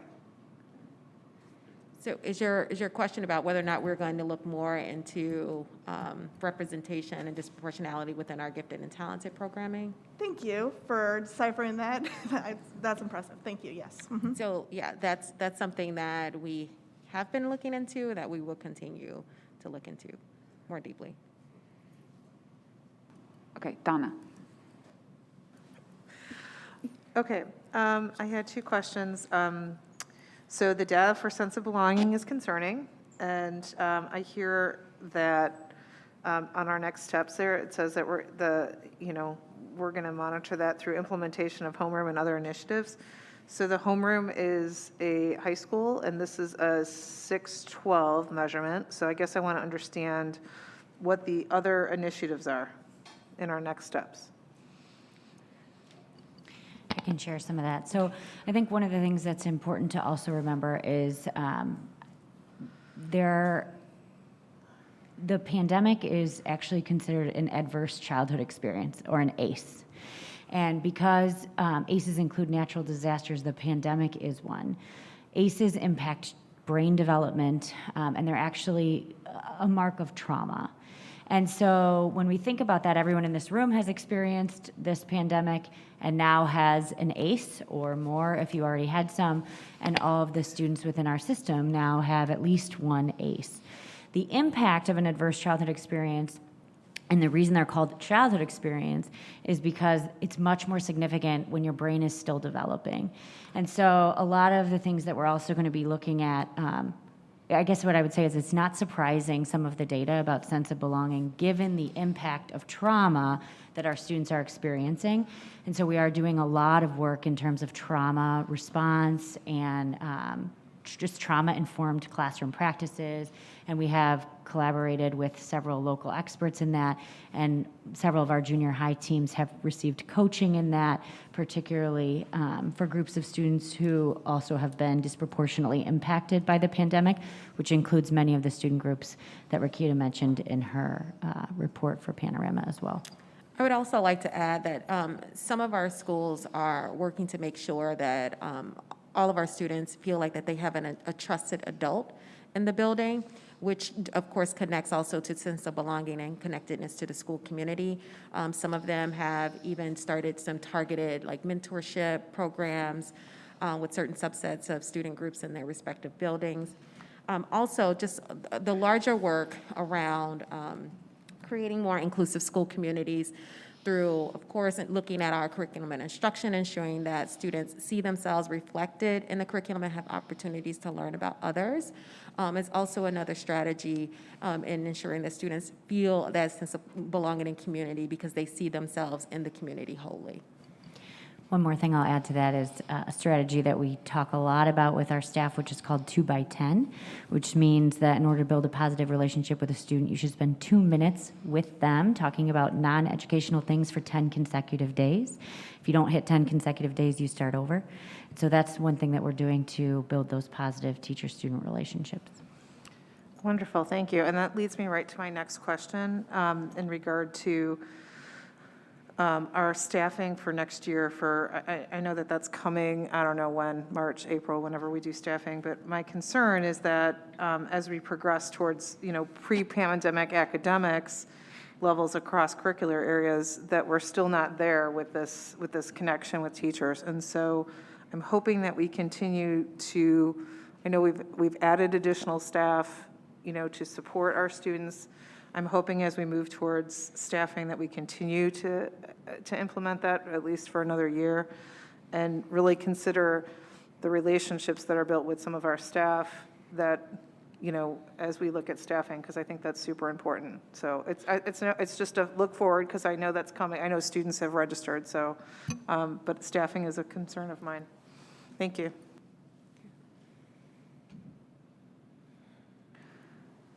Joe. Yeah, thank you for this very comprehensive report.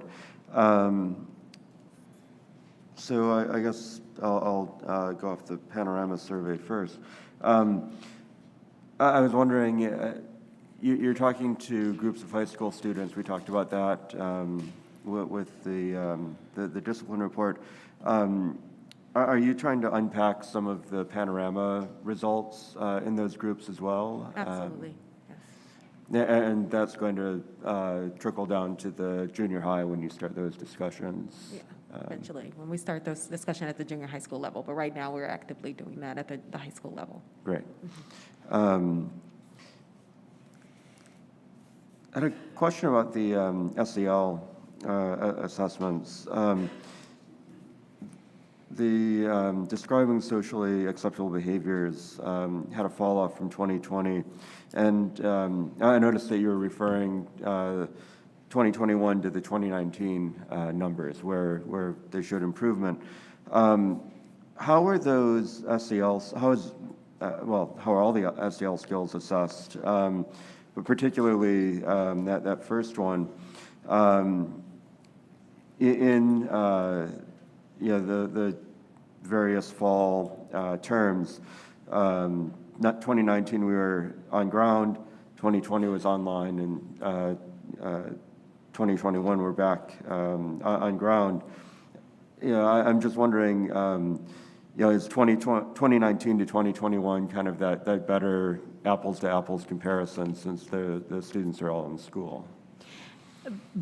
I would say so, yes. A lot of our performance tasks had to be modified to an online environment, so we weren't always necessarily able to observe students performing the skills regularly in the classroom. And so that's why I thought the comparison was stronger from 2019 to 2021. Okay, so there were modifications to the assessment by going online? That's correct. They would maybe use things like characters from a story, et cetera, as opposed to watching interactions between students. Okay, thank you. I'll yield. Okay, I have a quick question. So again, I'm so happy that we have invested in the panorama data to give us a look as to how our students are feeling, especially at this time. So thank you for bringing that to us.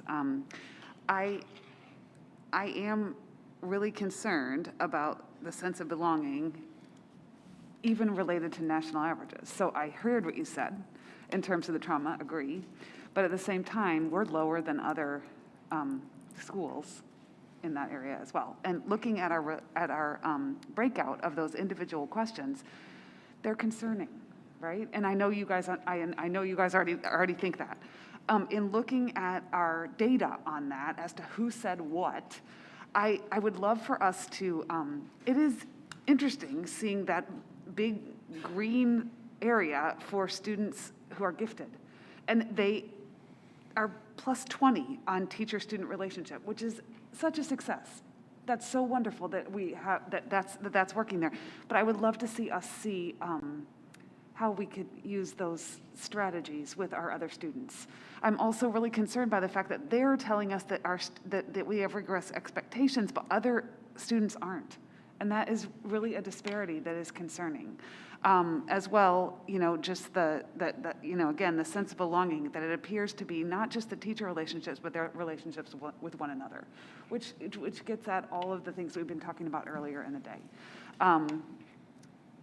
I don't have a question really other than to say I really support the investment that we need to really address these areas in a comprehensive way for all of our students. I couldn't not say one thing to you about the student achievement. I think that one of my concerns there is just looking at how students who have traditionally experienced achievement gaps are slower to recover in this case. I'm concerned about that. We had worked so hard as a district to really be out there ensuring that we were helping all students succeed, and seeing that slowness to recover makes me concerned that, our works to close those gaps is being erased. And so we're going to have to really continue to work, because there are significant gaps in achievement, which I know you already know, but it can't, I just wanted to be sure that we be sure to state that as well. Charles. So, in the interest of time, I will just focus on one area here, and I'll start with the SEL, although I think the academic data looks pretty good, but I share a similar concern to Kristen in terms of achievement gaps and things like that, but it's nice to see that the trend is, that we're starting to see a recovery. That's nice. I will also highlight the gifted student section, and that plus 20. I will say that it actually, I had a slightly different reaction to it. It seemed a little concerning to me, just because, let's talk stereotypically about, like, the teacher's pet is that the gifted students have great relationships. Well, what about the not so gifted students? Which is the majority of them, right? We need to make sure that there's that equivalency there. So I think that plays into, and can actually worsen things if the students who aren't the gifted students, if they start to see, if they're seeing that as well, if they're like, well, the teachers have good relationships with the students in the gifted program and not with me, and so I think that could actually compound over time. So I think it's important for us to look at it that way, to see if we can balance that out a little bit. So I think that's a point of concern, although it's highlighted in green. The other thing I wanted to ask a question around was in the 6 through 12 data. Is there something about the fact that the negative numbers happen in grades 10th, 11th, and 12th across a couple of different measures? Is there something, can someone speak to maybe a hypothesis as to why that is? The diversity inclusion number, ethnicity aside, there's a -8 in the 12th grade population relative to the average. And also student-teacher relationships, where you would think that's the time where students those who are going on to college are looking for recommendations and things like that. It's interesting that the data gets more negative the closer they get towards graduation. I have a hypothesis, but it's truly just a hypothesis. I'd love to hear it. Those students experienced a typical high school experience previously, and then had time where they experienced a very different high school experience. I also have a hypothesis. We've been doing a lot of intentional, we've been doing a lot of intentional work around SEL much longer, but we've been doing more intentional work around diversity, equity, inclusion within the past few years.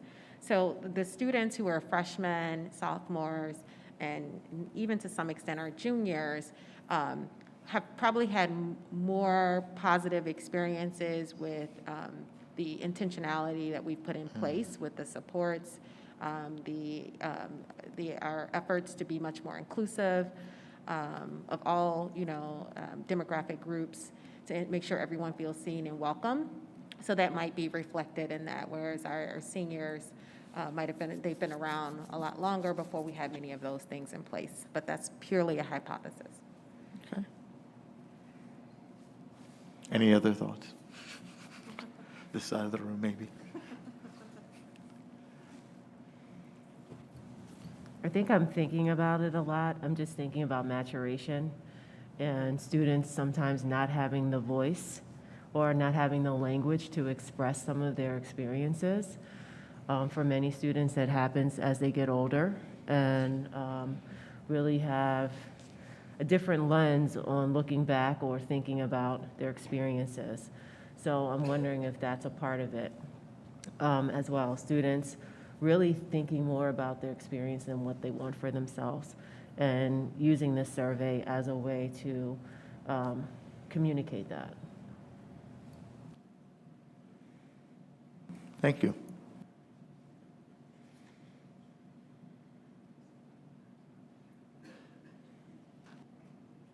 Okay, I don't see any additional questions, so we will move on in our agenda to item 8.07, policy 4.20, update.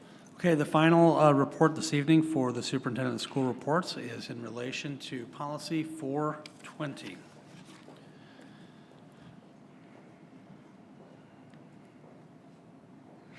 There we go. Okay, Rich, we'll go to the next slide. So the purpose tonight is to update the Board of Education on policy 420, our fund balance policy. We'll share with you some recent actions taken by the Board of Education consistent with this policy. We'll talk a little bit about the fund balance and what it is, and then current and projected fund balance levels, and then talk to you a little bit about next steps. At the conclusion of our update this evening, we will be asking the Board of Education for direction or a head nod to move ahead with preparing specific recommendations to address this policy. Next slide, please. Thanks.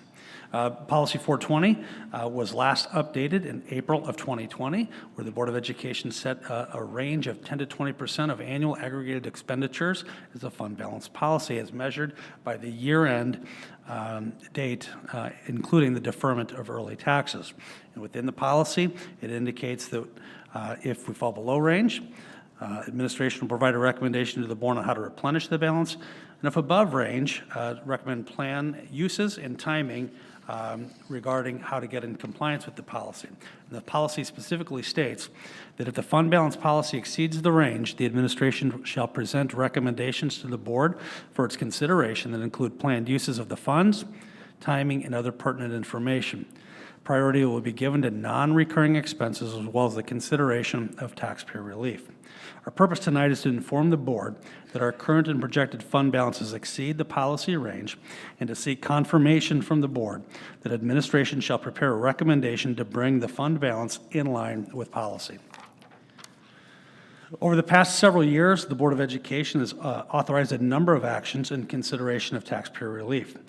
Those efforts have included early payment of debt, resulting in interest savings, various abatements, and various refunds to our taxpayers.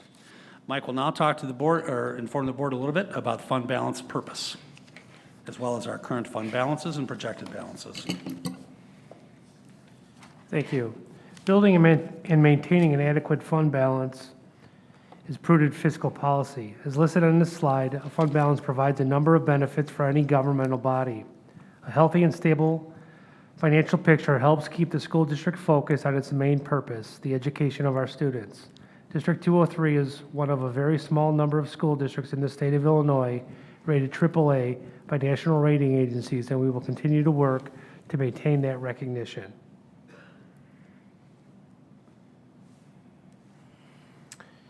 That being said, we do have an opportunity. This fund balance graph is familiar to the board. It also incorporates some major changes of the past 2 years and moving forward. As mentioned earlier, as part of the change to policy 420, since fiscal year 2020, the district's financial reports show fund balances deferring the receipt of June taxes into the subsequent fiscal year.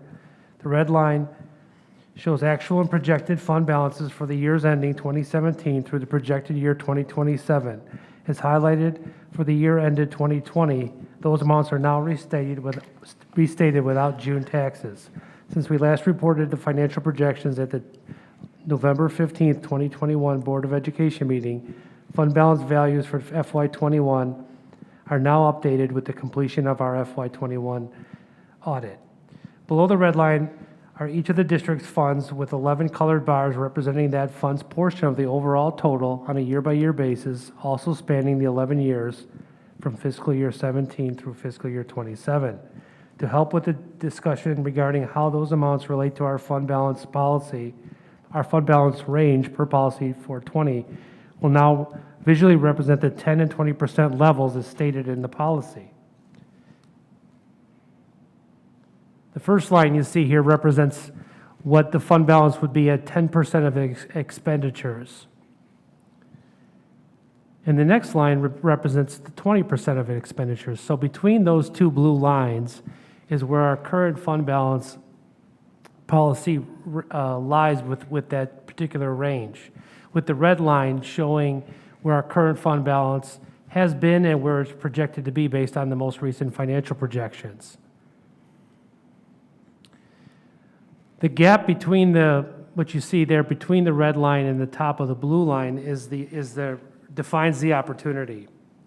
Mr. Bridges went through a number of initiatives that the board has taken over the last 4 or 5 years regarding taxpayer relief. The other priority called for the spend of non-recurring expenses. Typically, non-recurring expenses are capital type projects like building additions or renovations, as opposed to recurring expenses like additional staffing or salary increases. So I'm going to turn it back over to the superintendent to talk about the next steps for action here.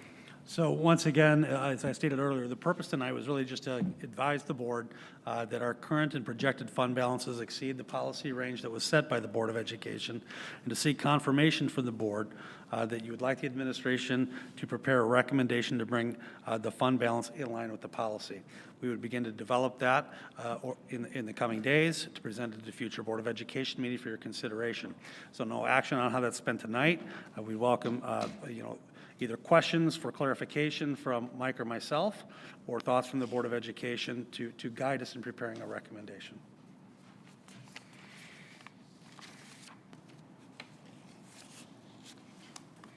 I'll start with Charles, and then Amanda. So, first of all, thanks for this.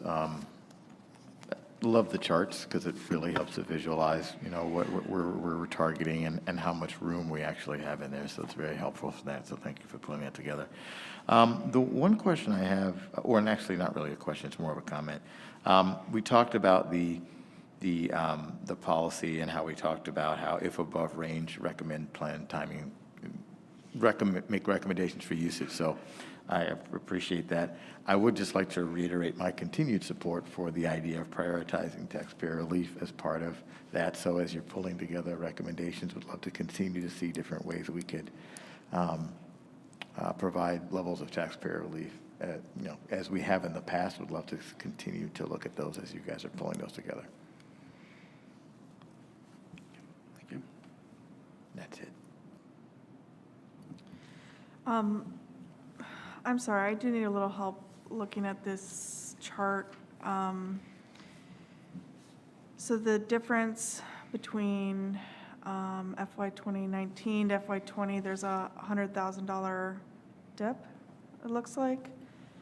Can I ask which? I'm sorry, which one I'm you're looking at slide 9. Slide 9. Rich, would you pull up slide 9 on the fund balance policy so everybody just is looking at the same thing? Thank you. So it says restatement of fund balance without June taxes, right? So how much money are we talking about, I guess is my actual question is. Like, what is the dip for, and then how much money are we actually talking about? Okay, so first I'm going to ask Mike to do two things. Explain the big dip that you see there on the slide from one year to the next, and then just an overall estimate of the range that we would be looking at it. And again, a recommendation we prepare would not look at 1 year or an immediate thing. It would be a recommended plan staged over a series of years to draw us into compliance. So, Mike? Yeah, when we looked at the fund balance policy and restated the fund balance policy in April of 2020, one of the things we wanted to recognize was in DuPage County, like a lot of counties in Illinois, but not all, school districts like ours that are heavily reliant on property taxes receive their dollars in two installments, like when you pay your taxes, right? First installment's in June, second installment's in September. And school code allows, or regulations by the State Board of Education allow some flexibility in how school districts report those dollars. There's a number of different accounting principals.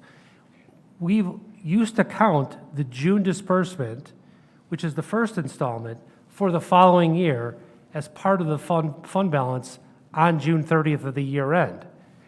Had those taxes come in July 1st, we would have, for the year that they're supposed to be in, it overly inflated the fund balances because those dollars for June are really for the subsequent year, okay? So as part of a change of the policy and a change of our accounting procedures in fiscal year 2020, we had our auditors restate that. So even though we get the money and we have the cash on hand in June, they defer it in our audit so to not recognize it until July 1st. So that's why you see that dip. We didn't spend the money. It's just a reclassification of the overall fund balance. Thank you. That makes a lot of sense. And now, Mike, I think our second question was kind of an estimate of the range there that we could potentially be recommending to the board. Yeah, so what we know right now is where we're at in that first, right in the middle of the chart, that first gap where the blue arrows are, is the range between where we're currently at 117 million and where the 20% value would be, which is about 61 million. So there's a $56 million gap. But we have to caution looking out. Now, those are just projections, and they change multiple times, a couple times a year. We're constantly updating our financial projections. But the projections show slight deficits into the future, and then that gap out in year 5 or fiscal year 27, there's about a $21 million gap if we just stayed on that course and didn't make any corrective changes to our normal operating expenditures. We need to really balance the budget moving forward to keep that gap as it is today. So we know the gap today is about 56 million, but it has the potential to start eating into fund balance just with our recurring expenditures if we don't do something about it. Donna. So I'm going to reiterate what Charles said too. And as we look at the slide about the Board of Education actions, and it has highlighted some of the things that we've done for tax relief. I have a couple of questions here. One, the 2021 free summer school course is also spilling over into 2022, right? Students have a choice of one or the other? Okay. That's correct. So that's a 2021 and a 2022, right? Yeah. But they each get one course, okay.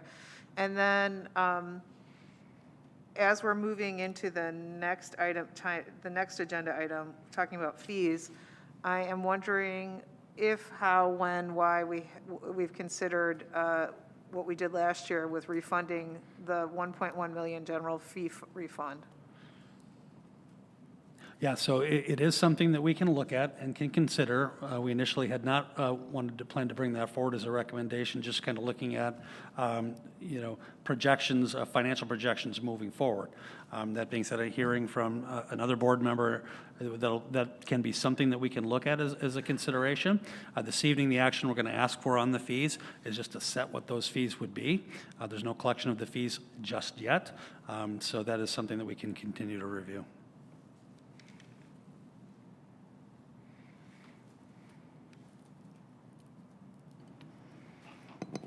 Okay, so I think that you've done a kind of a good job at getting at why you're recommending non-recurring expenses, because of the fact that, but that might be something to potentially address. I know that we sometimes get confusion about the fact that we have deficits going forward, and, yet we have this money here. And so why we can't utilize this money to solve that deficit problem is illustrated a little bit in this chart. But I do want us to understand, I think that I definitely support you coming forward with the plan. And I think that my recommendation and preference would be that we err on the top of the range, not the bottom, so that going towards, if it's 10 to 20, going towards 20. But I also, when you are looking at your priorities, in addition to the non-recurring expenses, which I know are things like capital and other kinds of things, I want to understand the extent to which we have grant-funded staff or staff that have been funded through I know ESSER is not really a grant per se, but it is staff that have funded through a specific funding stream, and just ensuring that we understand the potential for the continuation of that, or the need for any type of these expenditures to be funding staff on a short-term basis because of the fact that our grants or our funding stream have expired.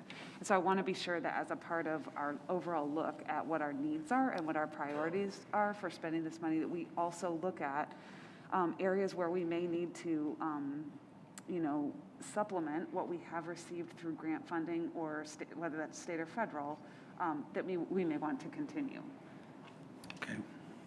Well, we'll take a look at that again, but I'd caution again on too much investment into recurring or ongoing, just because it becomes much more difficult then to address or to remove those I things. totally understand that. But I understand some of the comments that have been made through the past few reports by administration on ensuring that we're continuing to support our students and our staff as we move forward. So we'll take a look at some of that. I specifically look at early childhood as well, where we have significant numbers of grants, and just wanting to understand the potential for those to be continued, because we have a significant investment there, and just wanting to ensure that we kind of have that in the back of our mind as well as a potential priority if need be. Hopefully we wouldn't need to, but just as if need be.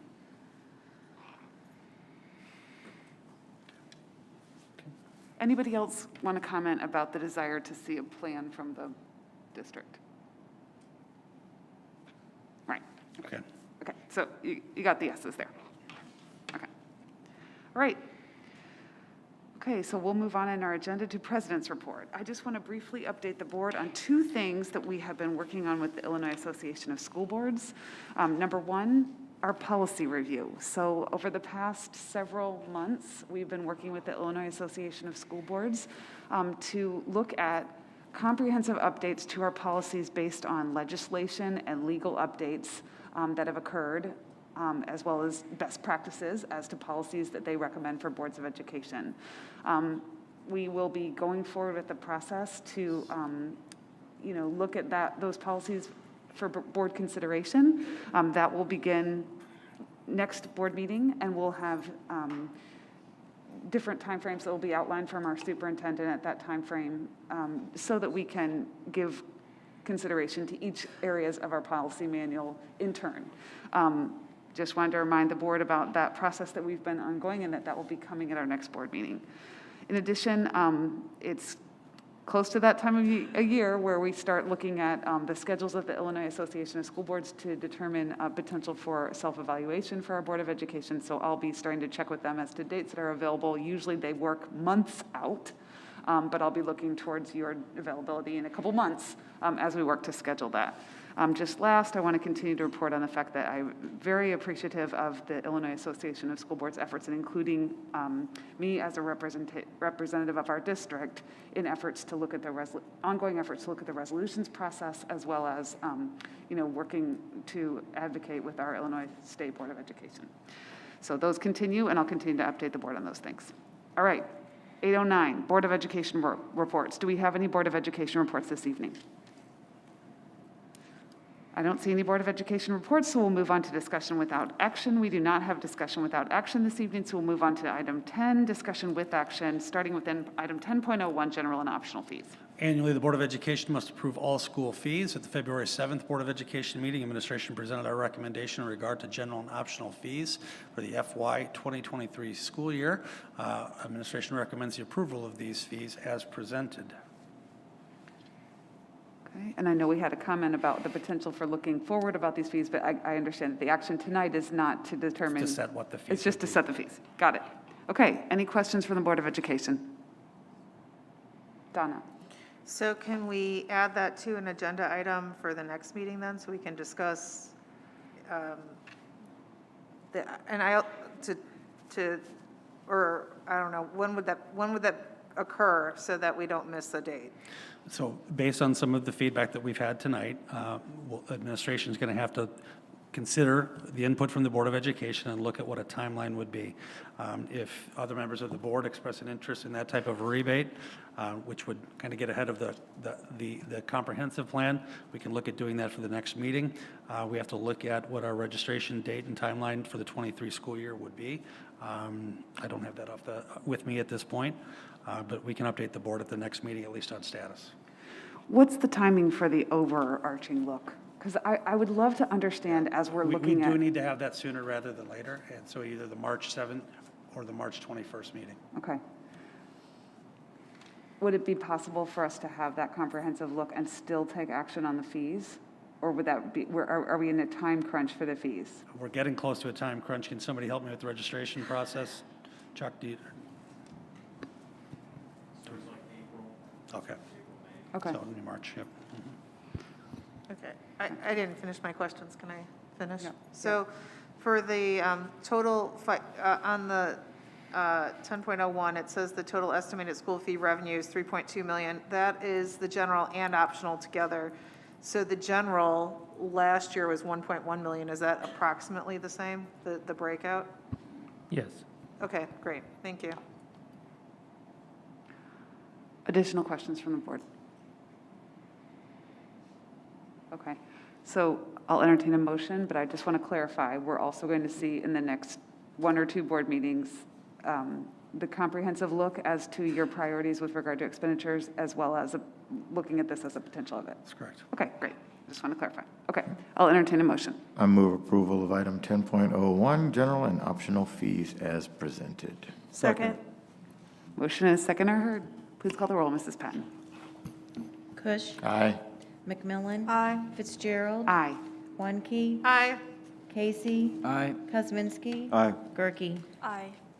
Okay, the motion passes. So we'll go on in our agenda to item 10.02, high school course fees. Once again, Board of Education annually reviews high school course fees. We presented those for discussion and review at the February 7th Board of Education meeting. Once again, we'll be asking for action from the Board of Education this evening to approve the fees as presented. Questions from the Board of Education? I don't hear any questions, and so I'll entertain a motion. I move approval of item 10.02, high school course fees as presented. Second, Wanke. Motion is second or heard. Please call the roll, Mrs. Patton. Casey. Aye. McMillan. Aye. Kuzminski. Aye. Wanke. Aye. Kush. Aye. Gerke. Aye. Fitzgerald. Aye. The motion passes. So we'll move on in our agenda to item 10.03, Career 203 update. Okay, our Director of Human Resources, Career 203, Shelley Nelson, is with us this evening. Thanks, Shelley, for coming back this evening, going through a long night with us. And she was this presentation was scheduled for the last board meeting, so she didn't have an opportunity to present then. There were a few questions were asked in a request for the presentation. So thank you, Shelley, for being here. And Shelley's going to walk us through the Career 203 program assessment that is conducted annually. Thank you for the opportunity to present an update about Career 203. My name is Shelley Nelson, and I'm the new Director of Human Resources and Career 203.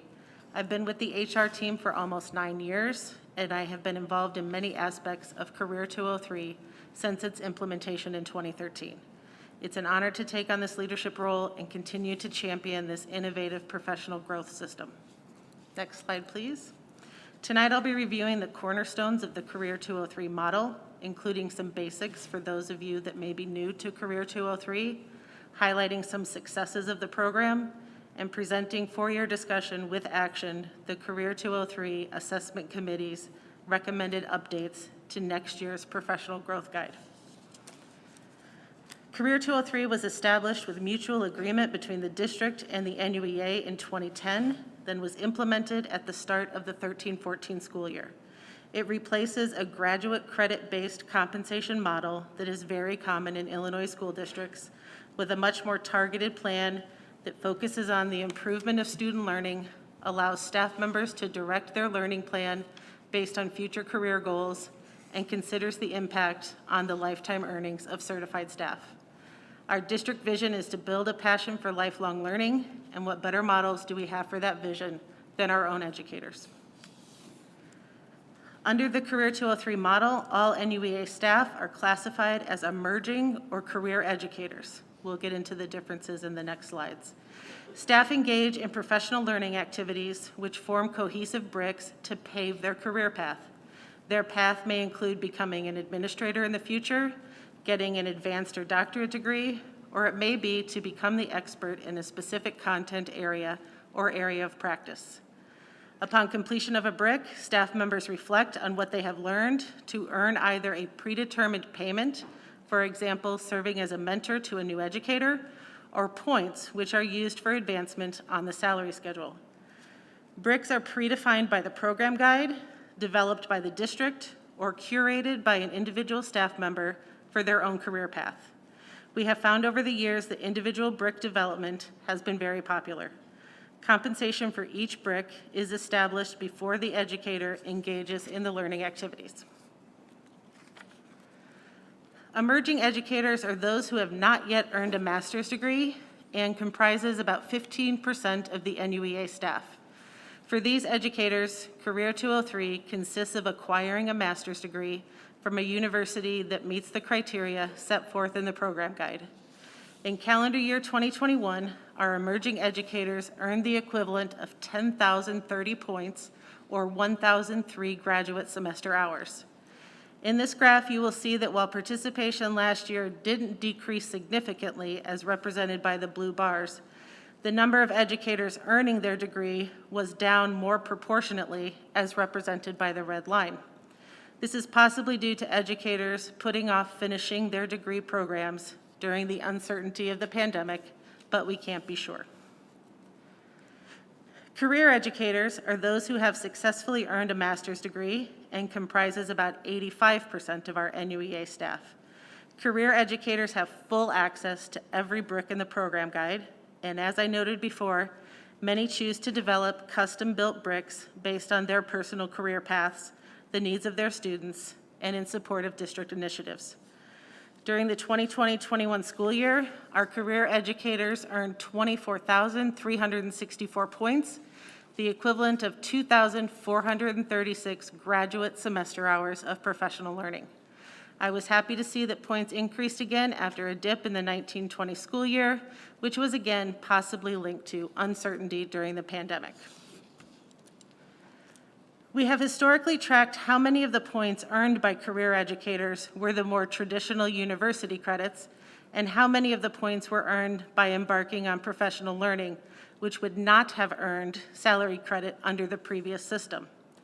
Though we expect that many of our points will continue to be earned by university credit based on the number of points a semester hour is valued at, this year I wanted to begin looking at not just the breakdown of where the points were earned, but how many educators are completing bricks that contain only or at least some points from non-university credit. In the second graph, we see that over the past 3 salary advancement periods, a majority of bricks contained non-university activities, which tells me that educators are embracing both the flexibility and freedom in designing their own professional learning. We continue to collaborate with our university partners and district leaders in learning services and student services to provide current and relevant professional learning. North Central College provided 2 SEL-focused certification programs, and the feedback in both has been very positive. One of the hallmarks of Career 203 are the internal District 203 professional learning courses and district-designed professional learning bricks.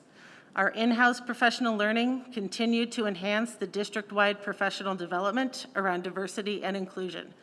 Last year, we focused on reoffering District 203 courses that had been developed in previous school years, including a Cultivating Genius book study, first facilitated by Dr. Leeks, then passed on to other educators to lead, and creating a safe, inclusive, and welcoming school environment for LGBTQ+ students.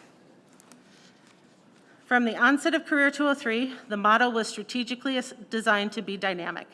It is meant to evolve with the needs of our students, to support the initiatives of the district, and to adapt based on the career goals of our educators. The Career 203 Assessment Committee plays an important role in making sure the program remains collaborative, relevant, and rigorous. The annual meeting of the Assessment Committee was held on January 12th, 2022. 10 of the 12 members were present at the meeting, representing equal numbers of the association and administration. 4 unique recommended improvements to the program guide, which were developed with the association in advance of the meeting, were reviewed and discussed. I'm happy to report that all 4 proposals were approved unanimously by the committee for the board's consideration with action at tonight's meeting. Of the 4 proposals, 1 is to introduce a brand-new brick, 1 is intended to clean up language of an existing brick previously amended by the board, 1 is a re-envisioning of an inactive brick, and 1 seeks to update general rules regarding the pace of earning points. For each of the proposals, you will find an embedded link to the proposed language. This new brick serves to recognize the additional level of expertise required by an occupational therapist to obtain the National Board for Advanced Specialty Certification in Pediatrics, or BCP for short. Prior to 2021, applicants were required to submit a peer-reviewed portfolio, and now applicants must pass a rigorous exam. So the compensation amounts are based on when the certification was earned. It is modeled after the National Board Certified Teacher Brick, MBCT for short, with points earned upon certification, then an annual payment thereafter. Currently, only 2 occupational therapists in the state of Illinois hold this certification, and 1 of them is a current occupational therapist in our district. The cost for the upcoming year would be $1,500 based on when that educator was certified.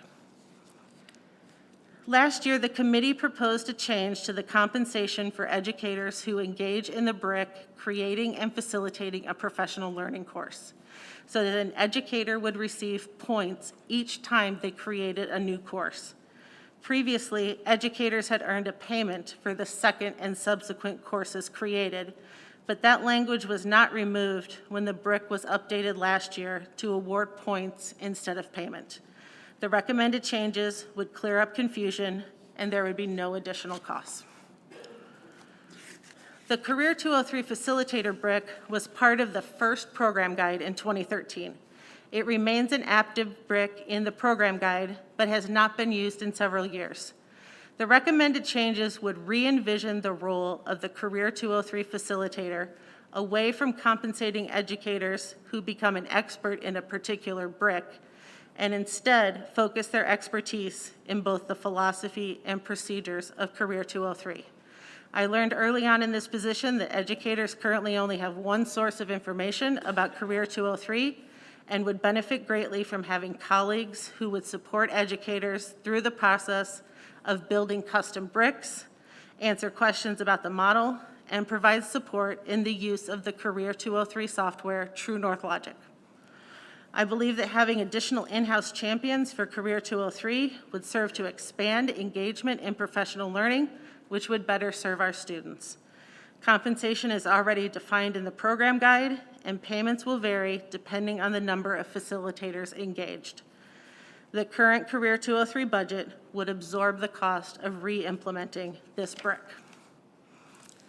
The final proposed change would increase the number of points an educator can earn during the school year.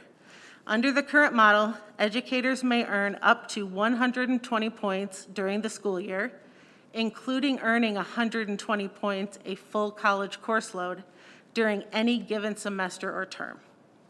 Prior to Career 203, the NUEA collective bargaining agreement allowed educators to earn up to 15 semester hours, now 150 points, during the school year with no more than 9 semester hours, now 90 points, during any given semester. Educators in both models could earn unlimited points during the summer term. The purpose of the limit is to reinforce the philosophy that staff are first and foremost educators.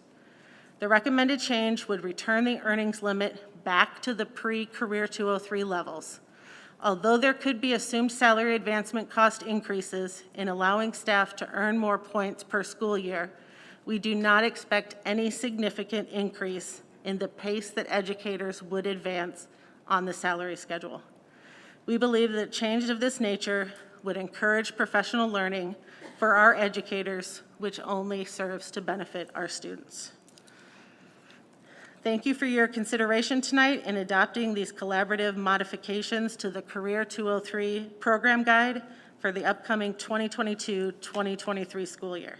I'm happy to answer any questions you might have. Thank you for that presentation and for staying both nights all the way till the end of the board meeting. We appreciate that. Thanks. Donna? Thank you so much. This is one of my favorite reports because it's something that just was so unique when we started it, and it's super exciting that it's progressed as much as it has. For Proposal 3, I know that you have here that the payments will vary depending on the number of facilitators engaged. Do we have an estimate, on the high end or low end or whatever, somewhere in there? I guess I'd rather have the high end of where and I know it's going to be absorbed. I just wanted to understand the financial cost of that. Sure, we're looking at about $30,000 on the high end. The current program guide allows to pay up to $1,500 per facilitator, and we're still collaborating with the union about how many facilitators we might need to increase engagement. So if we went with, say, one at every school, we could be looking at the $30,000 range. Thank you for that. Charles? So I noted earlier in your presentation, you mentioned that 85% of our staff have a master's degree. Do you have any perspective as to how that compares to other benchmark districts? Is that about average, or is that more for us or less? Or? I don't have information about that. I know on the Illinois school report card, there is some information that talks about the state averages for those. I don't have the information with me currently, although the school report card does look just at classroom teachers. If you look at our report card, our numbers don't say 85-15, because we include in that number psychologists, social workers, school counselors, people who tend to have multiple advanced degrees. So the numbers vary a little bit, so it's not necessarily apples to apples anyway. Got it. Okay, thank you. Yep. Any other questions from the board? If not, thank you for that report, and I will entertain a motion. I move to approve item 10.03, the Career 203 changes as presented. Second. A motion and a second are heard. Please call the roll, Mrs. Patton.